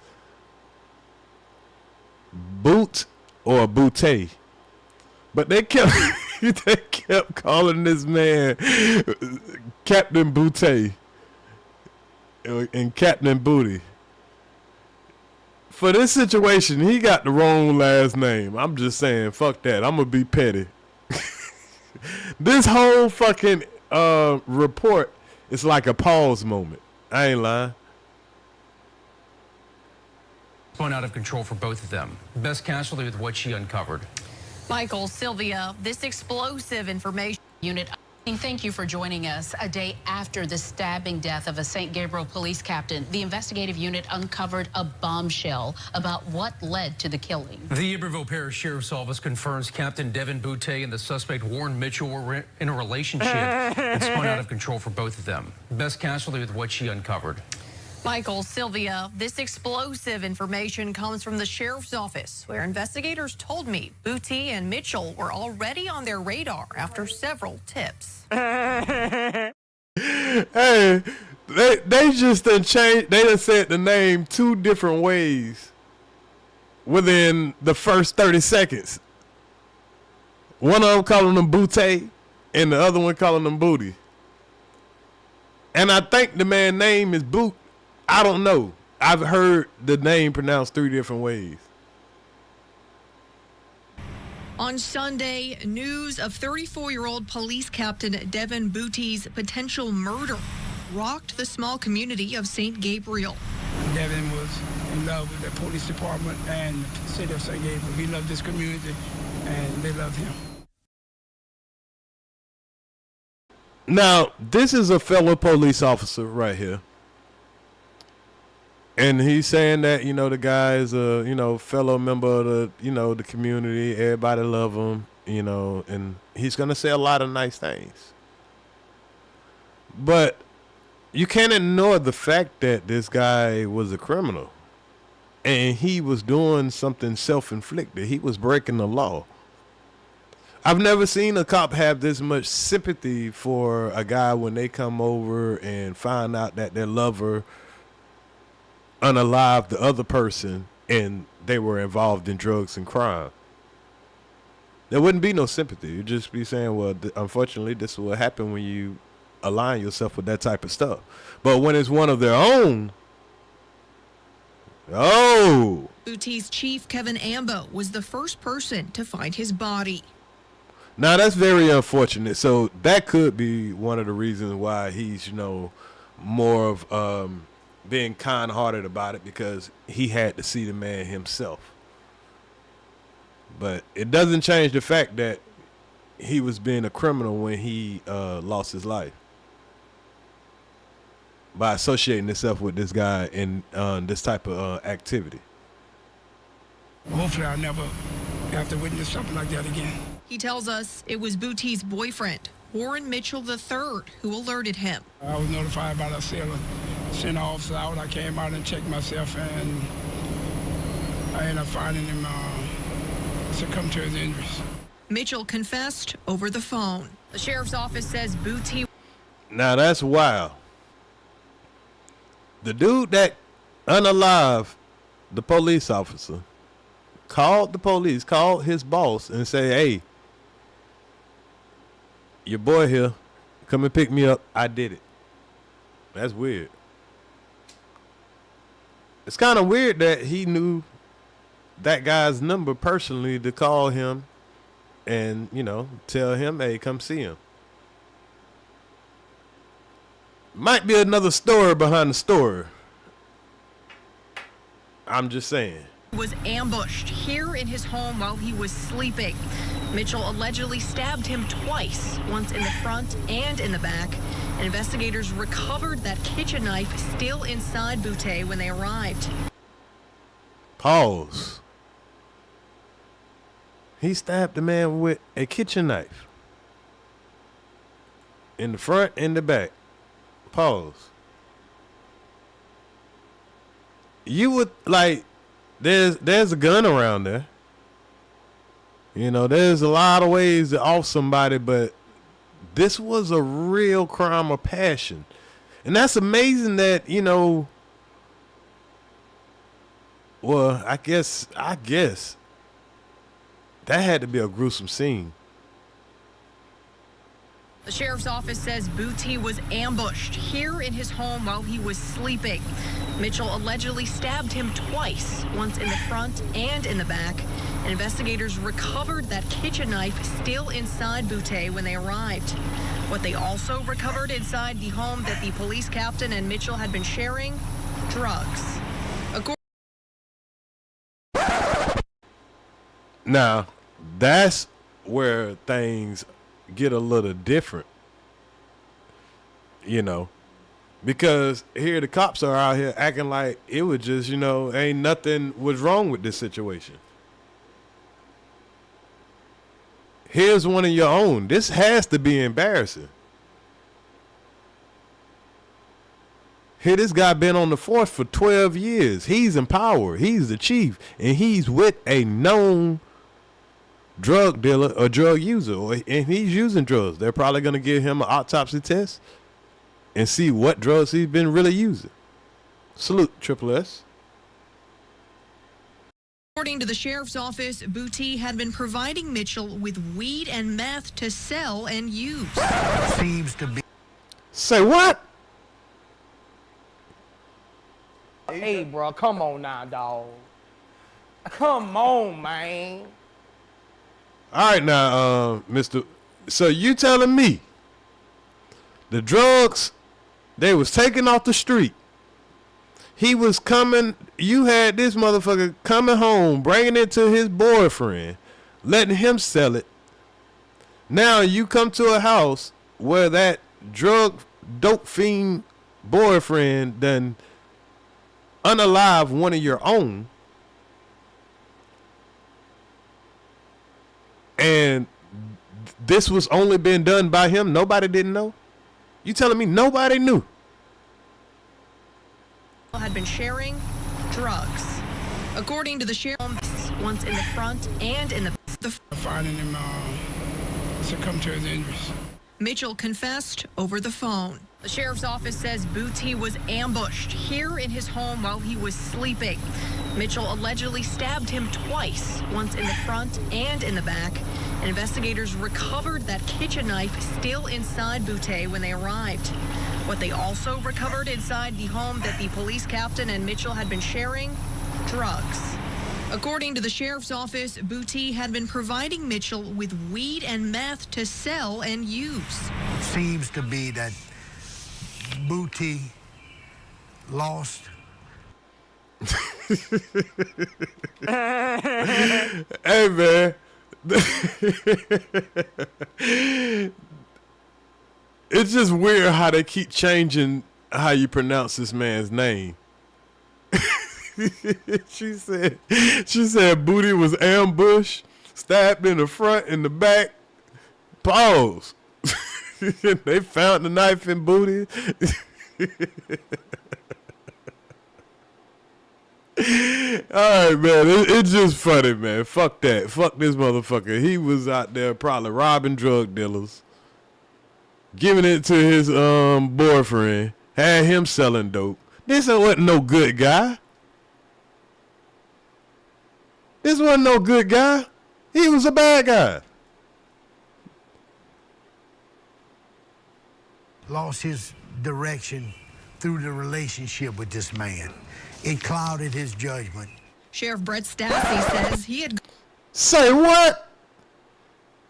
Hold up. I know you ain't just justify why your sheriff is violating the law and blaming it on the guy that, unalived him. And use. Seems to be that Boutee lost his direction through the relationship with this man. It clouded his judgment. No, sir. No, sir. He chose to get in a relationship with this man. He knew fully well the potential of what can happen dealing with a criminal. He was breaking the law. Not saying he deserved to, be unalive, but we know what comes with breaking the law and doing these type of criminal activities, especially in his position of power. He was abusing his power. That's what he was doing. Now, why can't you say that, sir? Because if this was just a regular old Pookie in the neighborhood, you would say this was a drug dealer that was dealing with some kind of other drug dealer or prostitute.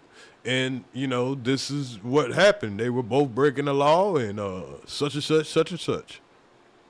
You don't know what happened in that house.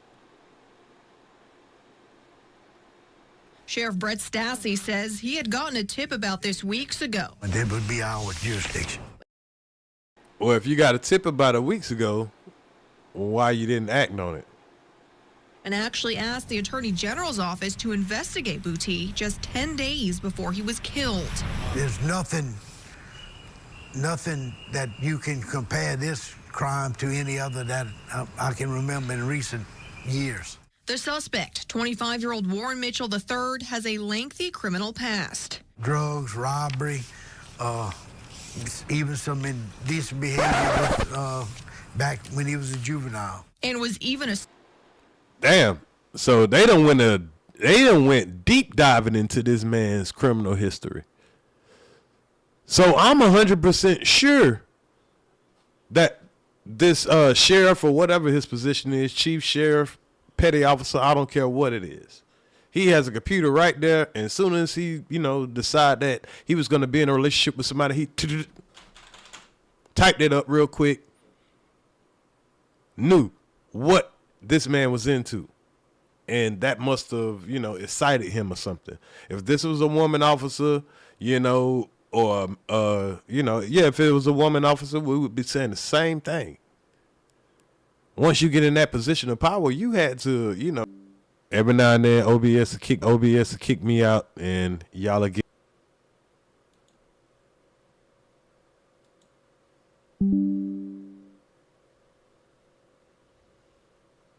All right, it's playing little games, y'all, but we back. All right, are we back? Are we back? Are we back? Are we back? Somebody let me know we.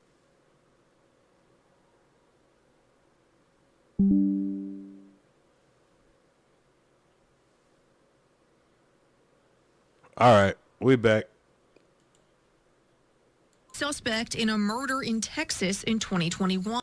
Back when he was a juvenile. And was even a suspect in a murder in Texas in 2021. In fact, he was out on bond for a robbery he allegedly committed last month when the stabbing happened. Now, that is very telling of, this guy, I'm talking about the deceased, was intentionally trying to break the law, because this guy I could see if the guy probably had a past, but the guy just broke the law a month ago, and here it is, you still messing with him.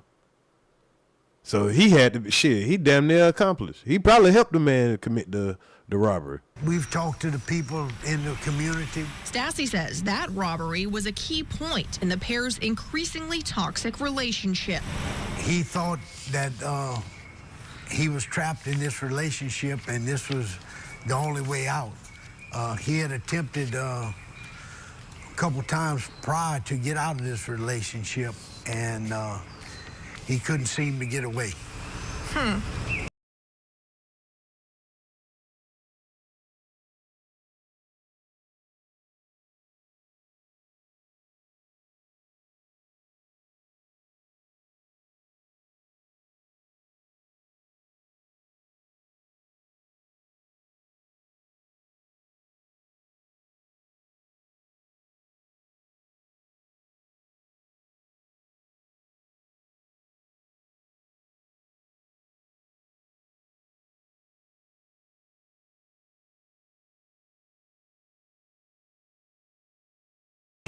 Meaning what exactly? A few weeks ago, he did a robbery at a store, knowing that he would be arrested and brought to jail.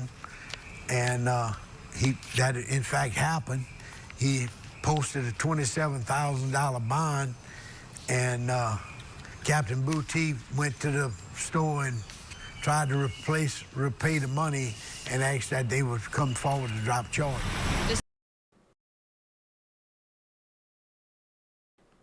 Wow.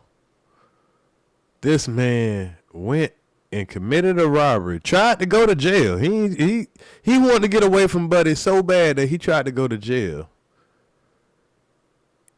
And this guy went and tried to bond him out. Well, he did pretty much. Somebody else bond him out and he tried to pay the money back. That's crazy. And they knew this. Because if you know it now, you knew it then.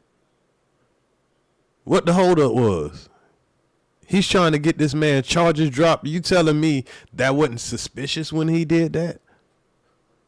Despite the term not being used officially, the situation between Boutee and in fact happened to be arrested ago. And relationship. He thought that he was trapped in this relationship and this was the only way out. He had attempted a couple times prior to get out of this relationship, and he couldn't seem to get away.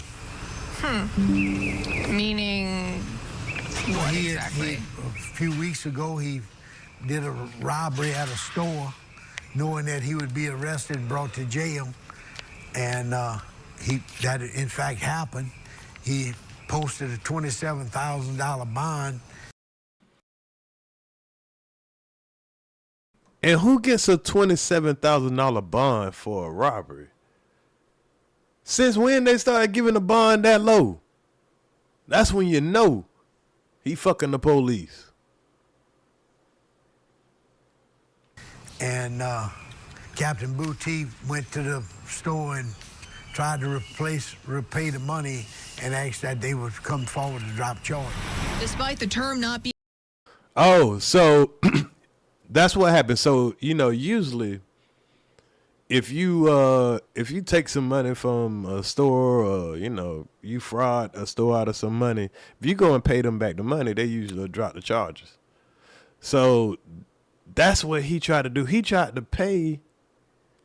He probably bailed the man out and tried to go pay these people to drop the charges, knowing that this man here is already a criminal. Ain't that some shit? Being used officially. Captain Boutee.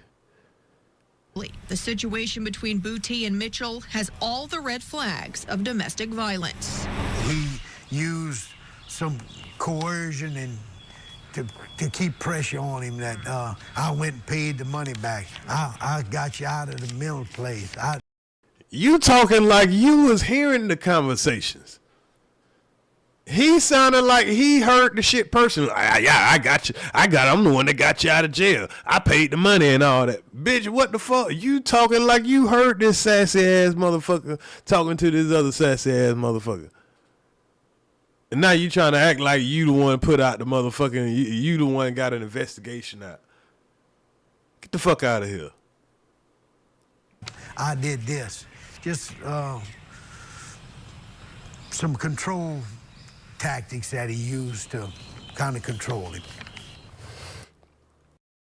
It's amazing he found out all this shit since Sunday. Because that's when this situation happened. If you knew all of this, why are we here right now? Captain Boutee should have been locked up. Y'all should have been raided the house knowing that it was drugs in there. Y'all knew the whole damn time. That town ain't that damn big. Let's just keep it real. Y'all whole fucking police station liked it Captain Boutee. Let's just keep it real. That's why y'all wasn't saying nothing. And that's why that other goddamn officer was up there trying to talk about, yeah, everybody thought he was a great guy. You know, it's unfortunate. Yeah, man, we loved him. Nah, y'all just was in love with Captain Boutee. All y'all some punks up there. Let's just keep it real. I mean, just keep it a buck. Despite Stassi wanting them to hold Mitchell without bond, Judge Elizabeth Angolio set it at $500,000 this afternoon. And they still showing this dude a whole bunch of courtesy. $500,000? Why not give him no bond? Shit, you'll do it to NBA YoungBoy, you'll do it to Bootsy, you'll do it to, you know, anybody else. You're still giving this guy a chance to get out. He just off the police officer. I think they are happy that he probably off that police officer. And once the public eye get off of it, he might get off. Crime of passion. He gonna say he feared for his life. They got all this proof that this guy was coercing him. He was, you know, holding stuff over his head. How bad he was trying to get away from him.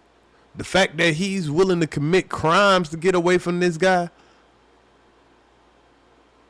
You know, he's going to be a victim. He going to tell them he was in a Diddy situation. I ain't lying.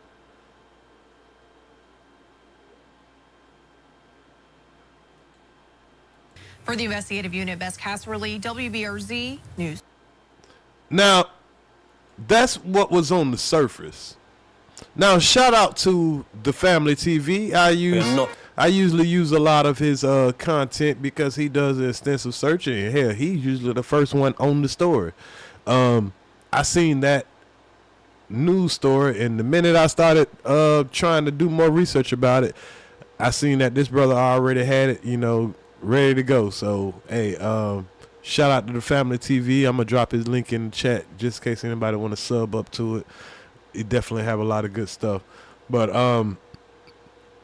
definitely did more of a deep dive into the perpetrator of this crime. So we're going to go over this video, and I'm going to react to the details of this crime. So I don't want to go.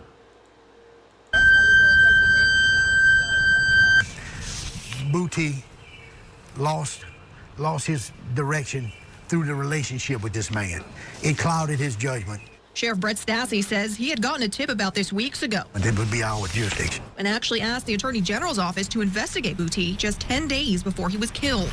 There's nothing that you can compare this crime to any other that I can remember in recent years. Each his own, but let's be real, fam. Some relationships are toxic, and some are dangerous, and some are criminal. In the small town of St. Gabriel, Louisiana, a disturbing and tragic story. I never heard of this town. I mean, damn, I thought Georgia had some small town. Story has rocked the tight-knit community. A respected police captain, once trusted to serve and protect, became entangled in a dangerous, dysfunctional relationship with a known felon. What started as a secret affair has turned into corruption, addiction, and ultimately murder. And just 10 days before his shocking demise, who we'll later pay our respects to, serious concerns were raised. An investigator working a separate case approached the local district attorney, warning him to launch an investigation into the... I would like to see the proof of that. Yeah, it's easy for him to say that after, they're said and done, but I believe that they could have been moved on this. Captain, after multiple tips had surfaced. As far as the allegations, it was that the officer was supplying his boyfriend with illegal narcotics, both for personal use and to push in the streets. It was a relationship. And that's amazing. And you think he was acting alone? You really think he was acting alone? You never do anything alone as a police officer in the streets. He has to have allies. You got to do that as a unit. And you think when his partner was out there making moves in the streets, the police that was seeing this guy didn't know that, hey, that's the police, the captain's boyfriend. You think they didn't know that the captain's boyfriend is the one out here in the streets selling the dope? Come on, man.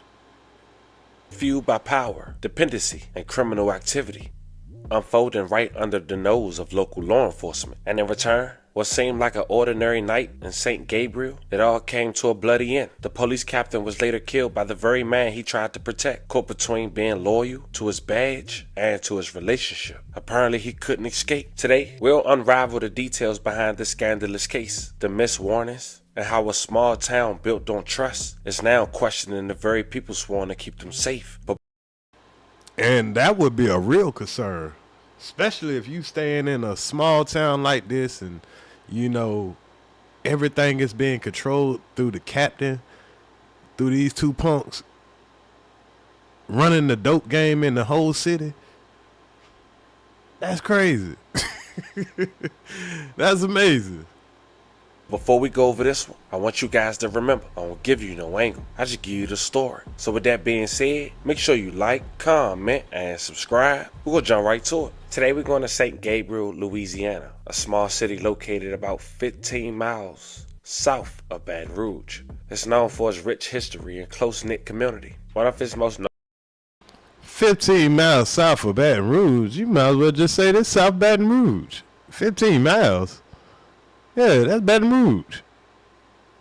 Noticeable landmarks is the St. Gabriel Catholic Church, which date back to 1769 and is one of the... Damn, 1769, that's before the country was a country. That's about when my high school was built. Y'all see how I work in the Deep South? They still got buildings that they had from before this was United States of America. That's wild.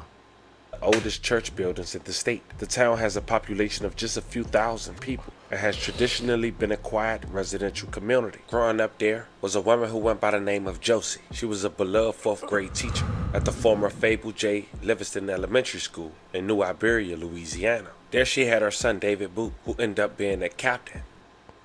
Now you see how he's calling the man by, I believe, the right way, David Boutee. Or maybe he's trying to avoid calling the man Booty. Even though all the officers, it seemed like they was trying to make a big pause joke. So I think the man's name might be Boot. Who served 12 years for the Gabriel Police Department. And over his career, he steadily rose through the ranks due to his experience and leadership skills. Yeah, right. He rose through the ranks from his experience and leadership skills, I bet. In 2025, he was referred to as Captain Devin Boutee, who was now 34 years old. 34 years old. The same Captain Devin was also in a relationship with a man who was just 25 years old and also recently gotten away with murder just 4 years prior. His name. Now that's crazy. Now I know as like, a coworker and all that, other coworkers shouldn't be getting into the business of their coworkers. But you would think when they gave him this job, they would, you know, check a little bit of your personal history. That's cool. But now if he recently started messing with this dude, you gotta know that if he's out here in the streets making moves, I'm pretty sure somebody knew. That's all I'm saying. This wasn't no one-man thing. Just him and his boyfriend. Name is Warren Mitchell, and back in 2021, he was arrested for a murder that took place at a local McDonald's in Austin, Texas. According to police, Austin 911 received a call about a shooting near a McDonald's on North Lamar Boulevard shortly before 7:30 p.m. on Wednesday, April 14th, 2021. When officers arrived, they found the gray-colored sedan that appeared to have crashed into other vehicles that were parked in a parking lot. The victim was identified as Kendarius Griffin. He was laying on the ground, just 18 years old, with a gunshot wound to the head. Damn. Now, if the family TV can get this type of information, let me drop the link in the chat just in case anybody want to sub up to the channel. If he can get this type of information through research, you telling me that the captain of a police force, even if it is a small town, wouldn't have this same information?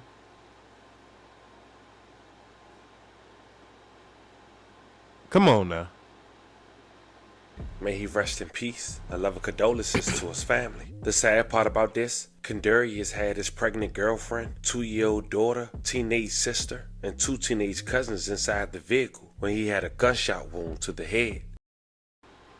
Damn, boy, that's some cold ass shit there, boy. And that's cold.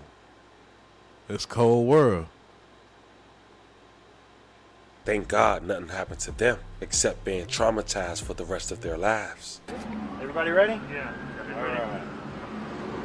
All right, I'm Officer Michael, M-I-C-H-A-E-L, last name Bullock, B-U-L-L-O-C-K, with the Austin Police Department Public Information Office.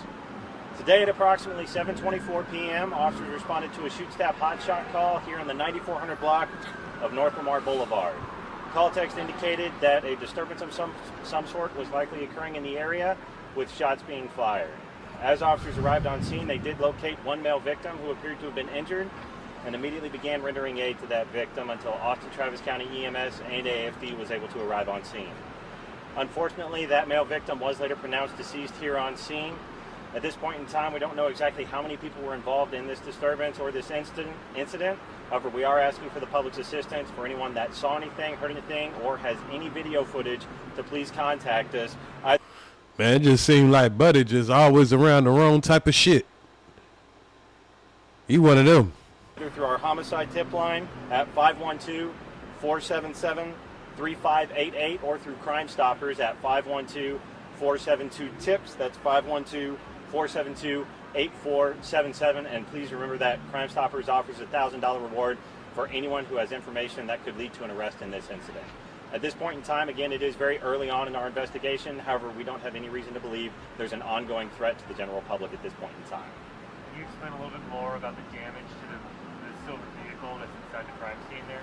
Sure. So it does appear that a collision of some sort was involved in the incident. Now, at the time, when the homicide investigators and the crime scene technicians arrived on the scene, police said the preliminary investigation.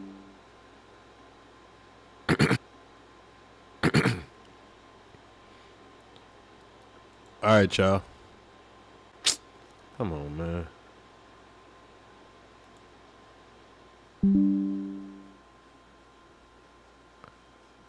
We're going to get right, y'all. We're going to get right. I don't know what's going on tonight. It just keep kicking me from the program, and then they'll let me back in. So I think that might be the last time they did it. Everybody good? We back.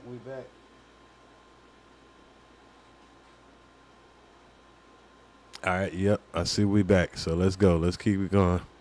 8200 block of East Shelley Drive in Toulouse, a connection with the homicide. At the time, he had a $500,000 bond with the charge of second-degree connection. Rhode Island crime. April 23, 2021, members of the U.S. Marshal Northern Oklahoma Violent Crimes Task Force had arrested Warren Mitchell III, as mentioned 21 years old at the time, at a hotel on the 8200 block of East Shelley Drive.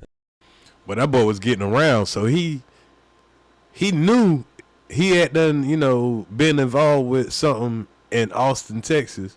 So now here he is in Oklahoma. So he was making them folks have to find out where he at. In Toulouse, a connection with the homicide. At the time, he had a $500,000 bond with the charge of second-degree murder. The murder suspect is in custody across state lines.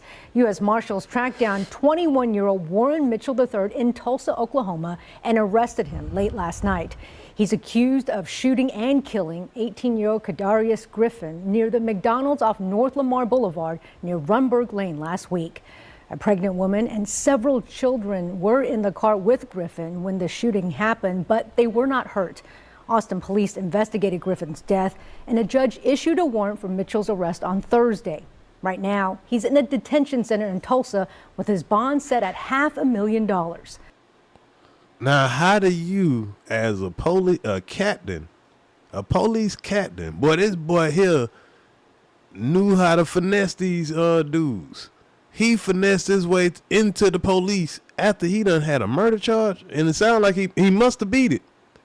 Last week, police said they were also looking for 2 other people connected to this shooting. Can you please just hear me out? No.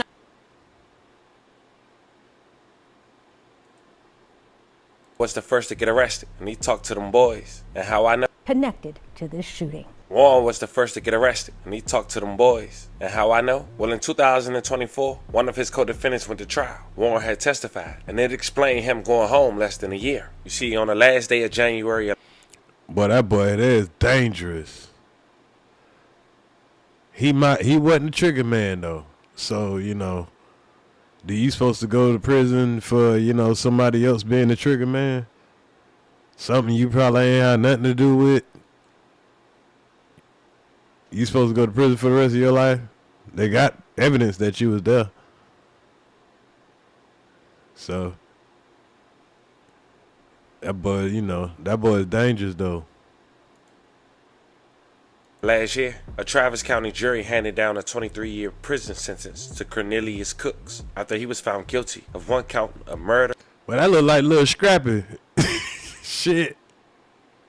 And 5 count of aggravated assault in the April 2021 shooting death of 18-year-old Kadarius Griffin. During the January trial, prosecutors said the altercation began in the McDonald's drive-thru lane with Cooks, accompanied by Warren Mitchell, then 21 as we mentioned, while he confronted Griffin over money owed for marijuana. Prosecutors said Mitchell punched Griffin through the open window of his car. Griffin then drove around the McDonald's, while Cooks and Mitchell ran around the other side of the restaurant. The parties crossed paths again in the parking lot. Cooks then fired at Griffin's car from behind, striking only Griffin. Prosecutors said Cooks and Mitchell fled the scene and did not call 911. Now, Cooks' defense lawyer said that Griffin could have driven out of the parking lot, but instead made a choice to go back into a dangerous situation. He also said that Cook shot because he thought Mitchell was in danger of being hit by Griffin's car. Now, prosecutors disputed that in court, claiming that the car had already passed Mitchell when Cooks fired. Mitchell later testified. Police initially sought 3 suspects as mentioned, but after talking to Mitchell, they later confirmed that only Cooks and Mitchell was involved. Now, Mitchell was indicted June of 2021 for hindering the apprehension of prosecution.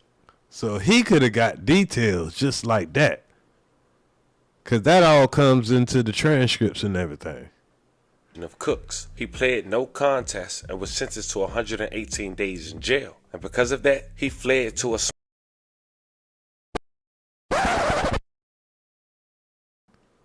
What? Hold up. How that happened? How in the hell this nigga is voluntarily robbing stores and trying to go to jail, and this nigga, how?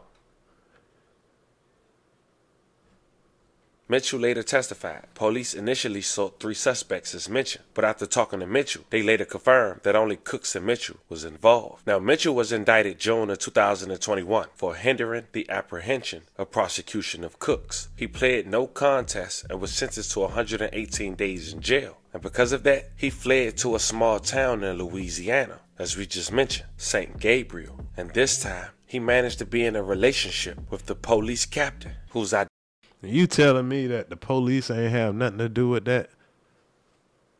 How in the hell do this nigga slip off from snitching on a nigga about a murder then end up with the police captain in another city?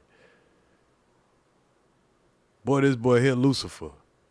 Identified as Captain Devin, but Mitchell's appearance seems to be a little different now, with dreads and even look a little darker. And after getting away with the situation that he started after punching someone over marijuana that led to him getting murdered by his friend, then telling on him, and now having a relationship with the police chief after running off to a small town in Louisiana, Warren Mitchell III, at 25 years old, will live his life like the law don't apply to him. And he did just that. Now, court records indicate that Mitchell was arrested on January 19, 2023 and charged with second-degree battery, and a bench warrant was issued for his arrest on April 30th, 2025 after he missed court for a motion hearing. He was arrested on June 13, 2025 for robbery, and that's when it was discovered he had an outstanding bench warrant, according to records. On June 16, 2025, Mitchell posted a $27,000 bond using a bail bondsman. He was out for 20 days when he was arrested Sunday, July 6, accused of killing St. Gabriel Captain Devin Boutee. Captain Devin was found. So there's no way that guy could have acted like he didn't know that this dude was pretty much a career criminal. Like, wow. You knew everything about that murder, but no telling what he told him. But as a captain, a police captain, he should have been able to see straight through that. That's amazing that he skipped all of those red flags. But like I say, the criminal was already in that captain. Now, who else in that police department had something to do with that? Because that man was not acting alone. You is not going to tell me that man acted alone. It was just him and that one guy. That man coming to a whole new city where he ain't sold no drugs at, but he know how to sell drugs in the city where he ain't from. I could see if he grew up in that city. That's different. So how was he supplying him drugs and having him supply drugs throughout the city from a city he's not even from, and he on the run? So that means he can't really come out. He got to have somebody else go do the shit for him and not get messed with by the police.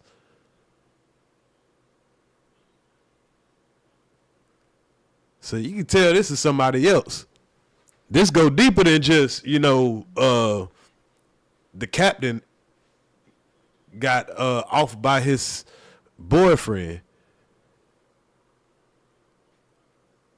There might be some other plans going on right here. They might have paid that dude to do that. Hey, he know too much. He got too much going on. They got him under investigation. He done made the spot hot. You seen that dude that was talking about? Yeah, man, it's so sad that, everybody loved him and all that. Man, please. You gotta get that boy up out of here. They had to get that boy up out of here. Best thing they could do, they got a quick little scapegoat. The boyfriend. Let him go ahead and do the dirty work. Turn himself in. We're going to get you the lightest sentence. You're going to be straight. That's what this is looking like. I mean, I'm just speculating. This is to the streets, so I'm just speculating. But so if I got to say allegedly, whatever it is, I got to say. But that's what this is looking like to me. The homie, the family say, he don't give you no angle. He just give you the story. I don't give a damn. I'm just telling you my angle. I'm like, hey, because I can't believe that nobody would see this type of activity going on. And like the guy just said, hey, yeah, they just put a investigation out about the situation. But why haven't you? I mean, you probably already had enough to go ahead and just arrest him. You don't need a whole investigation. The guy's living in his house. You got a felon living in your house. You telling me y'all didn't know that man had a felon living in his house? A guy that's on the run living in his house. He's harboring a fugitive. You telling me nobody knew he was harboring a fugitive? That's wild. Stabbed to death in his home on Legion Drive in St. Gabriel Sunday morning. May he rest in peace and love and condolences to his family. Mitchell was the guy who called 911 while leaving a knife inside the body of Captain Devin. I dare you to. Now that definitely seemed, very personal. To leave the knife inside somebody's body, that's definitely personal. And love and condolences to his family. Mitchell was the guy who called 911 while leaving a knife inside the body of Captain. Because who calls 911 when they, commit the crime? This is a guy that when somebody took somebody else's life in front of him, he ran to another state. They had to catch him. They had to send the marshals after him, right? Because he didn't want to, go to jail for somebody else's crime. He didn't want to be arrested, and all that stuff like that. So why would now he call the police and say, hey, yeah, I done did it. Come pick me up. I'm admitting it. Don't waste no time. Don't come look for me. Don't say, hey, maybe it was me. Maybe it was not. I mean, come on. It's a knife, bro. He could have went and wiped off a knife. He could have wiped the knife off,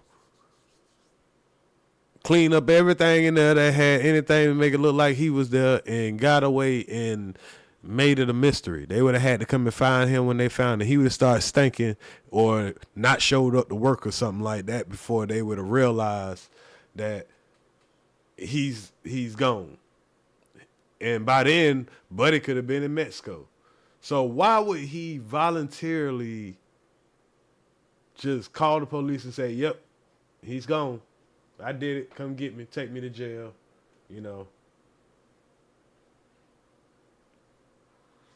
That there, make me say, just don't sound right to me.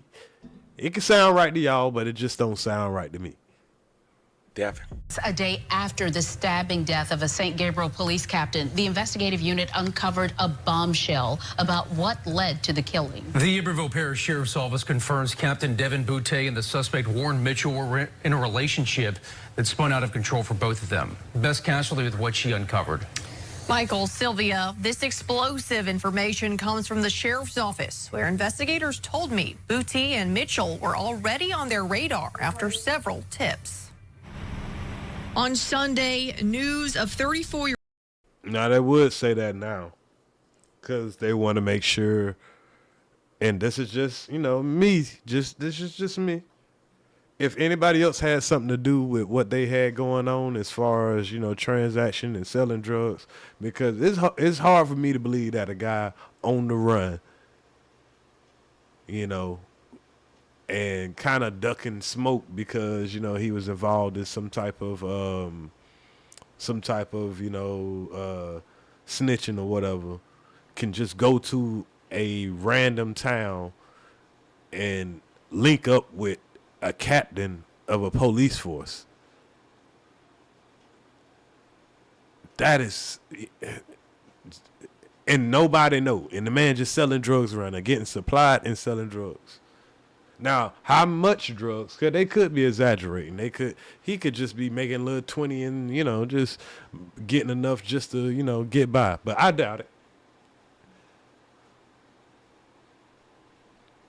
Old police captain Devin Boutee's potential murder rocked the small community of St. Gabriel.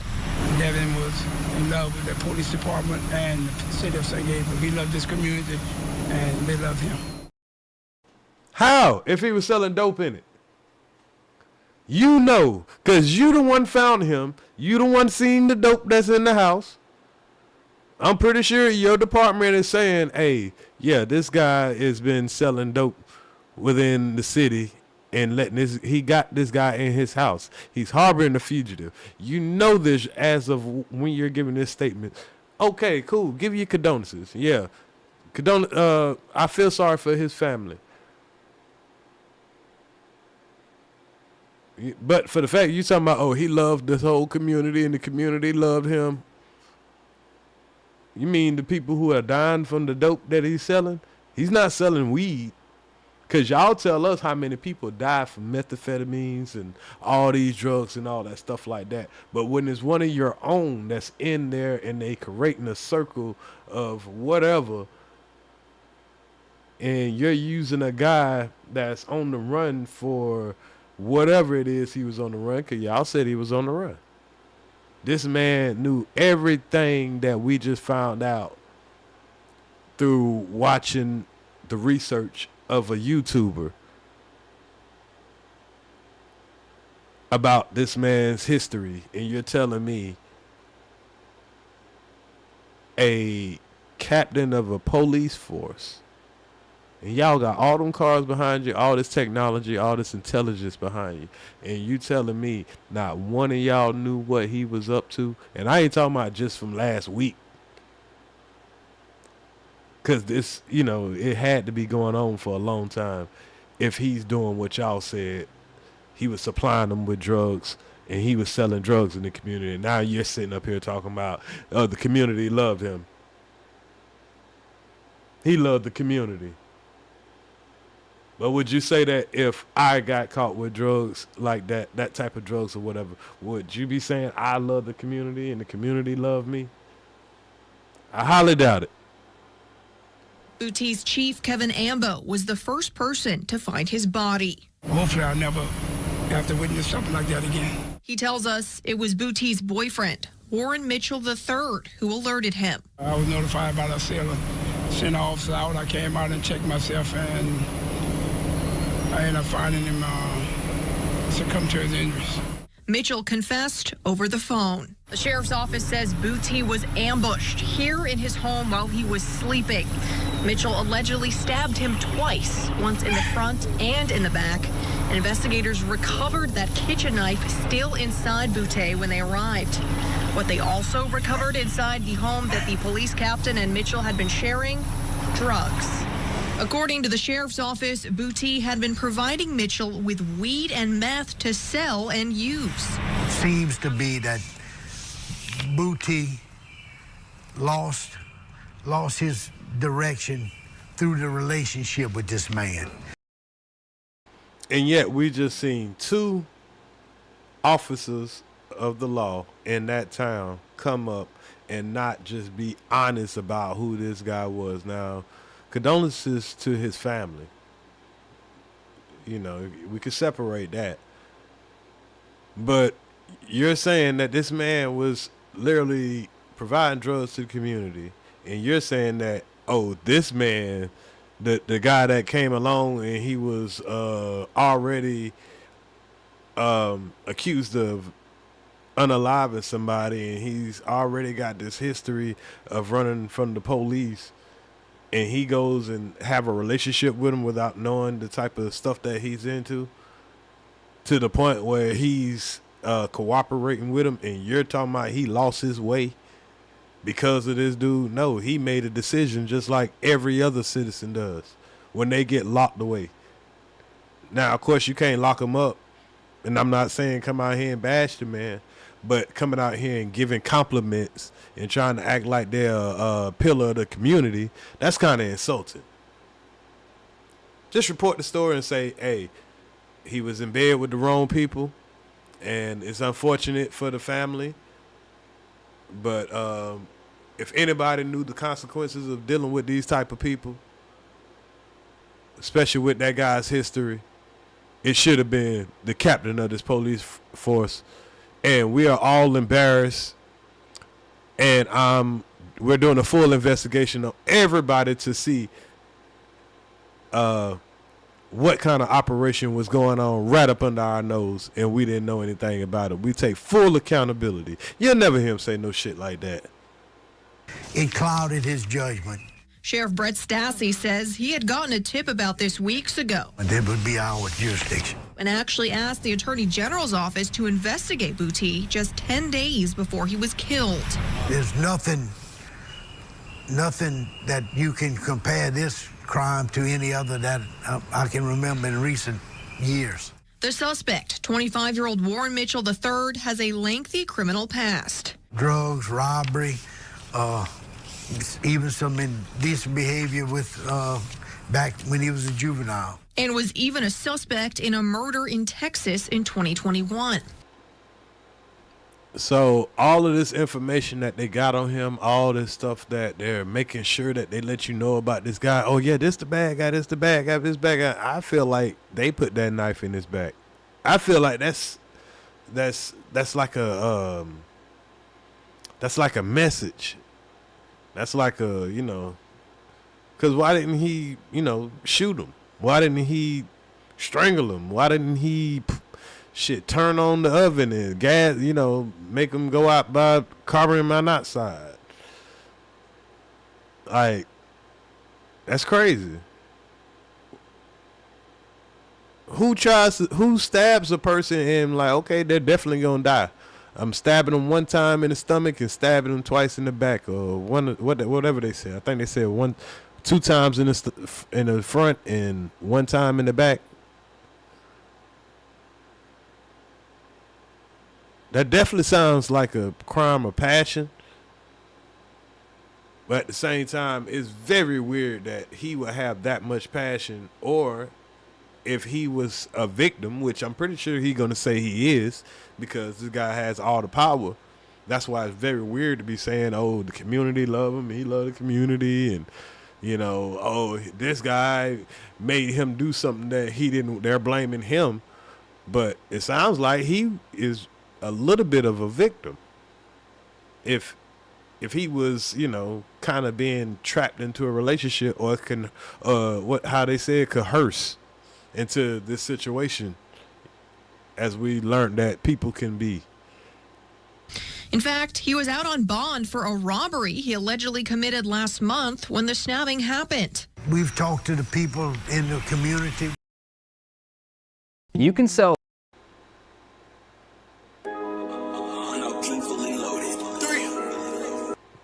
Sorry about that, y'all. And once again,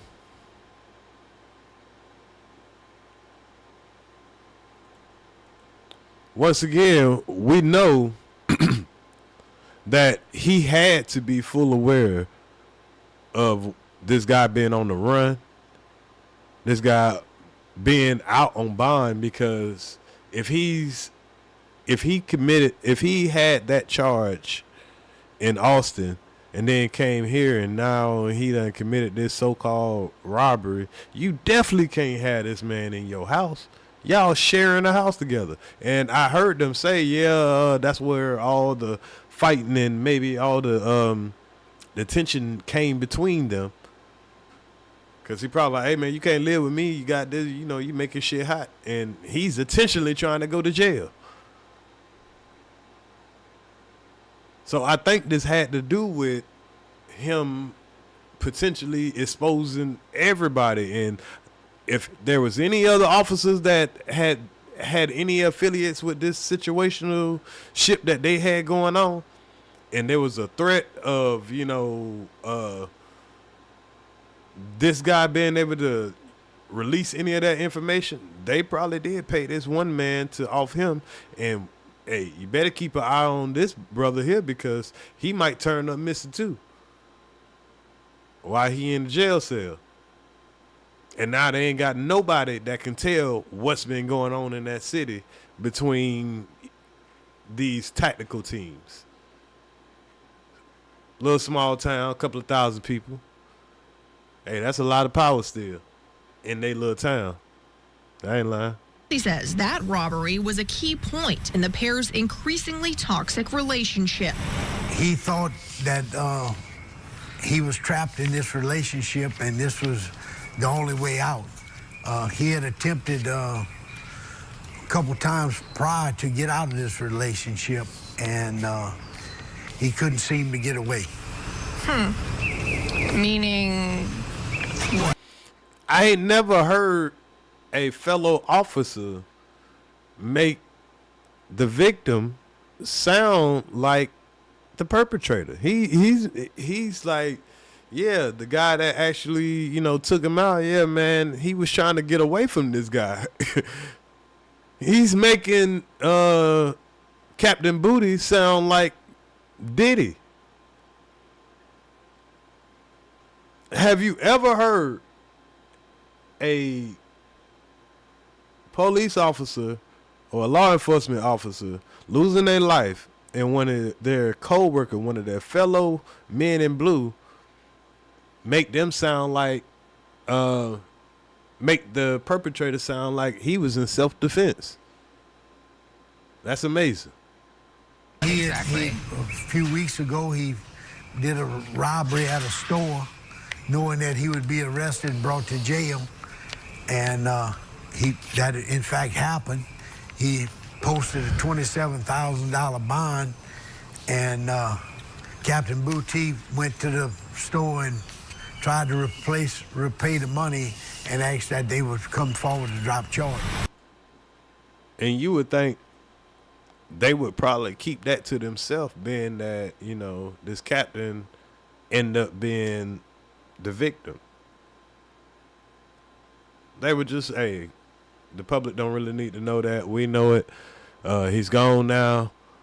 We got the man that took him out. Let's just start fresh. But it's like they're going out their way to dirty up his name and make the guy who took his life a victim. Making Captain Boutee sound like, Diddy-like. Pause. Despite the term not being used officially, the situation between Boutee and Mitchell has all the red flags of domestic violence. He used some coercion and to keep pressure on him that I went and paid the money back. I got you out of the mill place. I did this. Just some control tactics that he used to kind of control him. Despite Stassi wanting them to hold Mitchell without bond, Judge Elizabeth Angolio set it at $500,000 this afternoon. Now, some thought that piece by the local news was distasteful, bringing those allegations up, even though he lost. Exactly. I definitely did. I didn't get to this point in his video.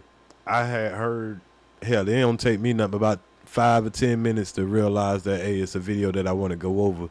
So I try not to, I try to go over it and react to it at the same time y'all are. Or I'll skip through the whole video. I'll skip through some parts, so I'll hear some parts, and, I'll be more familiar with them than others.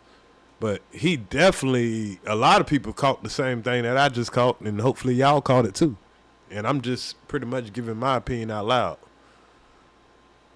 His life and didn't get a chance to fight him. Nonetheless, we do want to say rest in peace to Captain and love and condolences to his family. We send 11 prayers to anyone who was affected by the story we just talked about. But there you have it, fam. That was the story of a young man in his mid-20s who managed to get away with murder at the age of 21, testifying, stepping into a new small town, and having a relationship with the captain. Allegedly, turns out, takes his life after a dispute. Leave the knife inside the captain and call 911. Let me know how you guys feel about this one in the comments. And that's definitely amazing.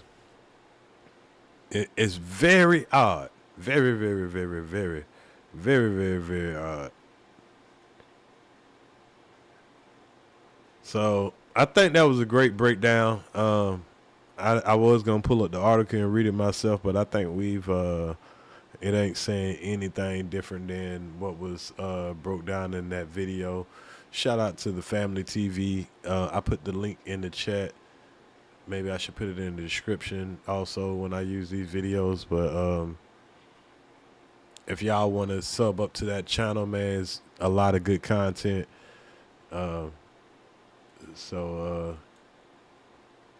Yeah. But anyway, man, I hope y'all enjoyed the show.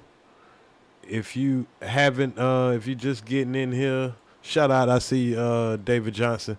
If you're just getting in here, make sure you hit the like button, share the content, check out the replay. Today we had a little talk about Stephon Diggs and Cardi B and how quick that was. She did not make it to the NFL preseason.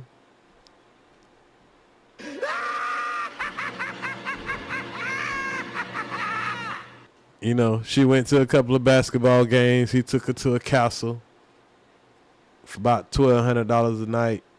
You know, he splat them cheeks till, you know, he couldn't bear the dumpster, the juice that leaked from the garbage smell no more. And, you know, like I say, she had 3 babies and she got them from a petty ass nigga.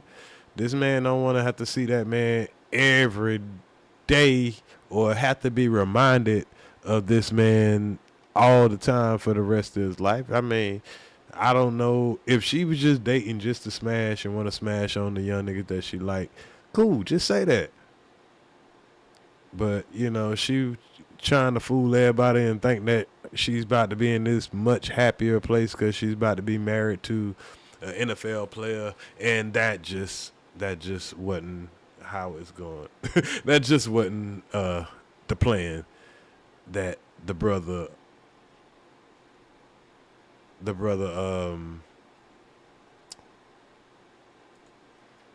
Stefan Diggs had. It just wasn't the plan.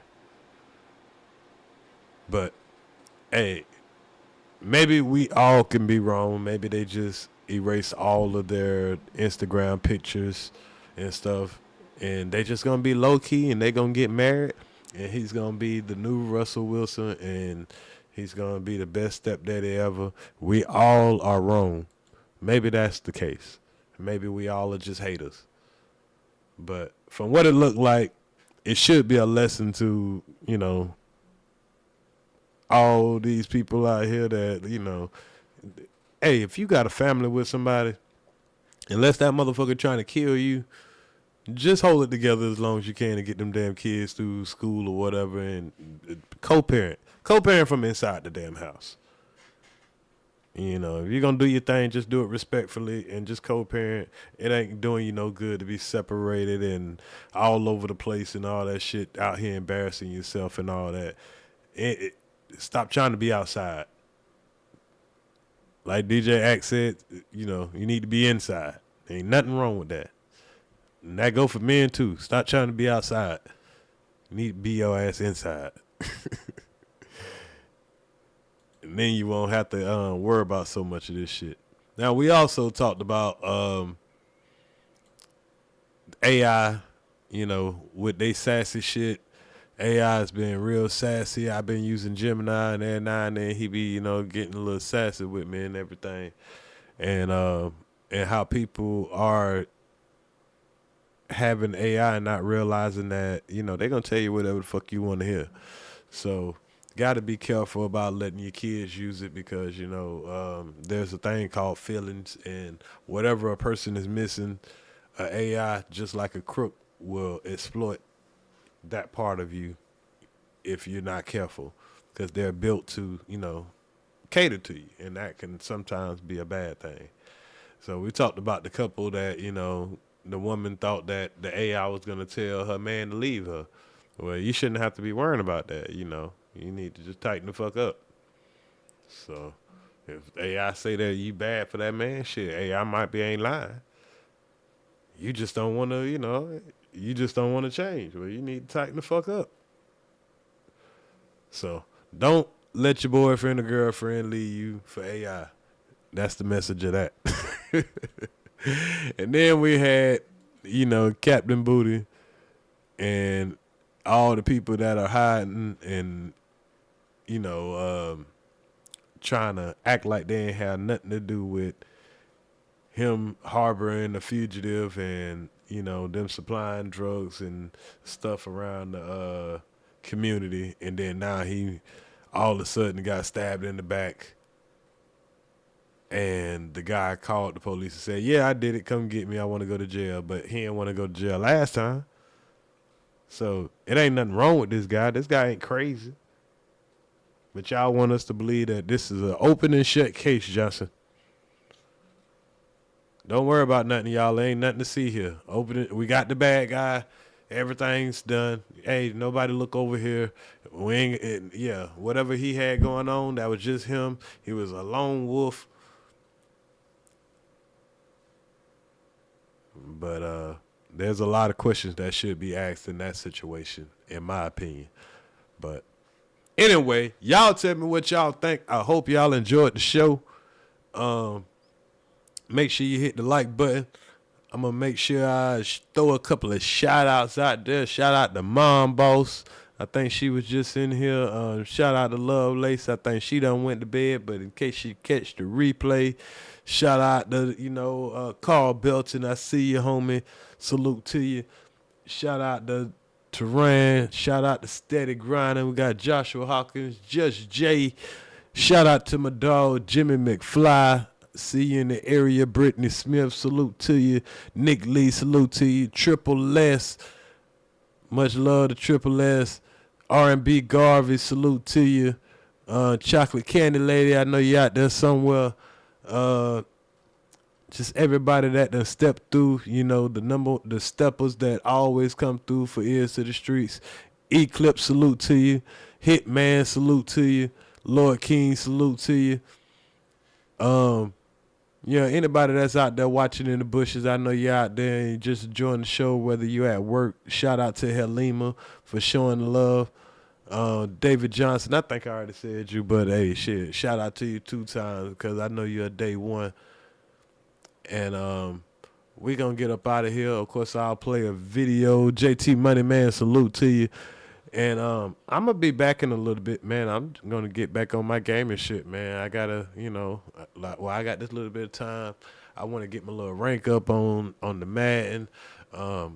I've been playing this game that's similar to Paladins because Paladins been taking too long on the queue up. So I've been playing Overwatch. So if you know about video games a little bit, y'all probably know what Overwatch is. So, yeah, I'm going to get on some Overwatch today. I'm trying to get my rank up on that. It's a pretty fun game. But I'm going to also play some Madden. Of course, I got to, get my Madden game all the way together, man. It's been a little struggle, but hell, I did get me some wins yesterday on the versus the chat. So if anybody want to challenge me on the Madden, man, you can get on the Madden tonight and just share with a friend, man. If you got a homie that want to play Ears to the Streets, we can run it. We can run it. So I'm gonna get up out of here with a little Crucial K. Get out of here with a little Crucial K.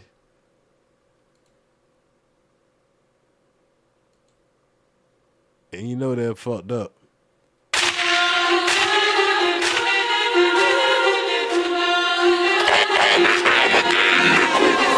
La ciencia.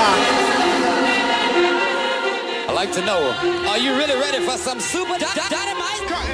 Look when they came back up in this bitch, son of a bitch. Luke can't kick Pennywise, this is it. We vibe, we keep it lit. No commotion, gang control it. On these tracks, we locomotive. Okie dokie, hokey pokey. Niggas not even much smoky. Holy moly, this new way, we about to slow the motion. We get these rap niggas time, now this shit about to expire. We never get tired, we ready to ride. We rollin' like ties, you know we them guys. You better be big and you're ready to die. Look up in the sky, you will see boss, you will see I. This is time you pray to God or Allah. You saw him like Popeye, soon as a nigga pop out, that nigga get Popeyes. All you heard was Popeye, nigga, I'm ancient, nigga, I'm fossil in this bitch. You a tad bit too late, shaking the game like an earthquake. I'ma roll up in this bitch like the wheel on some dollars. You want it with me, nigga, all you gotta do is holla. You can call me a duck, cause a nigga bout a bill. Nigga, I ain't worried than a fucking $2. Bill, suit up and kill. I'm a mixture between Bruce Lee and Kill Bill. I'm a bitch, nigga, madly. Hey, bitch, hey, what's happening? Kicking it with these bitches, I got into the track. And you get up in these niggas' asses, I'm in the madness. I'm the nigga that don't be capping when I be rapping. Your baby daddy, you about to be killed, and you gonna be your widow, and your son is gonna grow up to be a motherfucking bastard. He should've never came at me with this rapping. This is not a movie, nigga, no script, no act. There's no lights and no cameras. Like the sun, no order, nigga, I hit harder than Thor a hammer. I wish a nigga was so I can nail him, hammer. Nigga, y'all niggas softer than a pack of pampers. Everybody, you run this bitch and to be played with. If you wanna play pussy, nigga, you about to get the stick,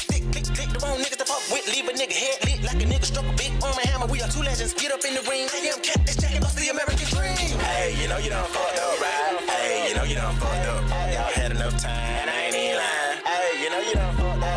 LOL, you know you done fucked up, right? LOL, you know you done fucked up. LOL, you know you done fucked up. LOL, you know you done fucked up.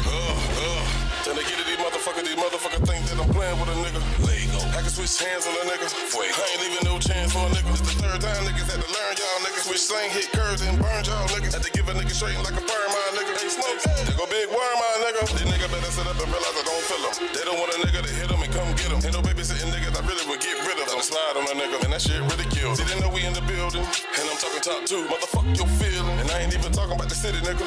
Cause none of these niggas can really fuck with us. Don't make me go off and show off and come back and cause I was told off and bogart your bitch in the field. Be your fault and you soft and nobody feel. We'll drop you off, I promise nobody will hear. Been the hand in the dick that you niggas can't deal. Been them niggas that y'all won't come see in the field. I'm sick and tired of these niggas who screaming they gotta pay rent if you niggas gon' play where we live. So say what it is, go play with your kid. You better tighten up and play with your biz. Your wife is docking, she in need of some dick. And you don't write enough, you in need of a pin. The intro we giving you niggas the bitch. Shit is simple, I feel like we dealing with kids. Your temple, I promise you won't live again. By that time that we put all this shit to an end. Hey, you know you done fucked up, right? Hey, you know you done fucked up. Y'all had enough time, and I ain't even lying. Hey, you know you done fucked up. LOL, you know you done fucked up, right? LOL, you know you done fucked up, fucked up. LOL, you know you done fucked up. LOL, you know you done fucked up, right?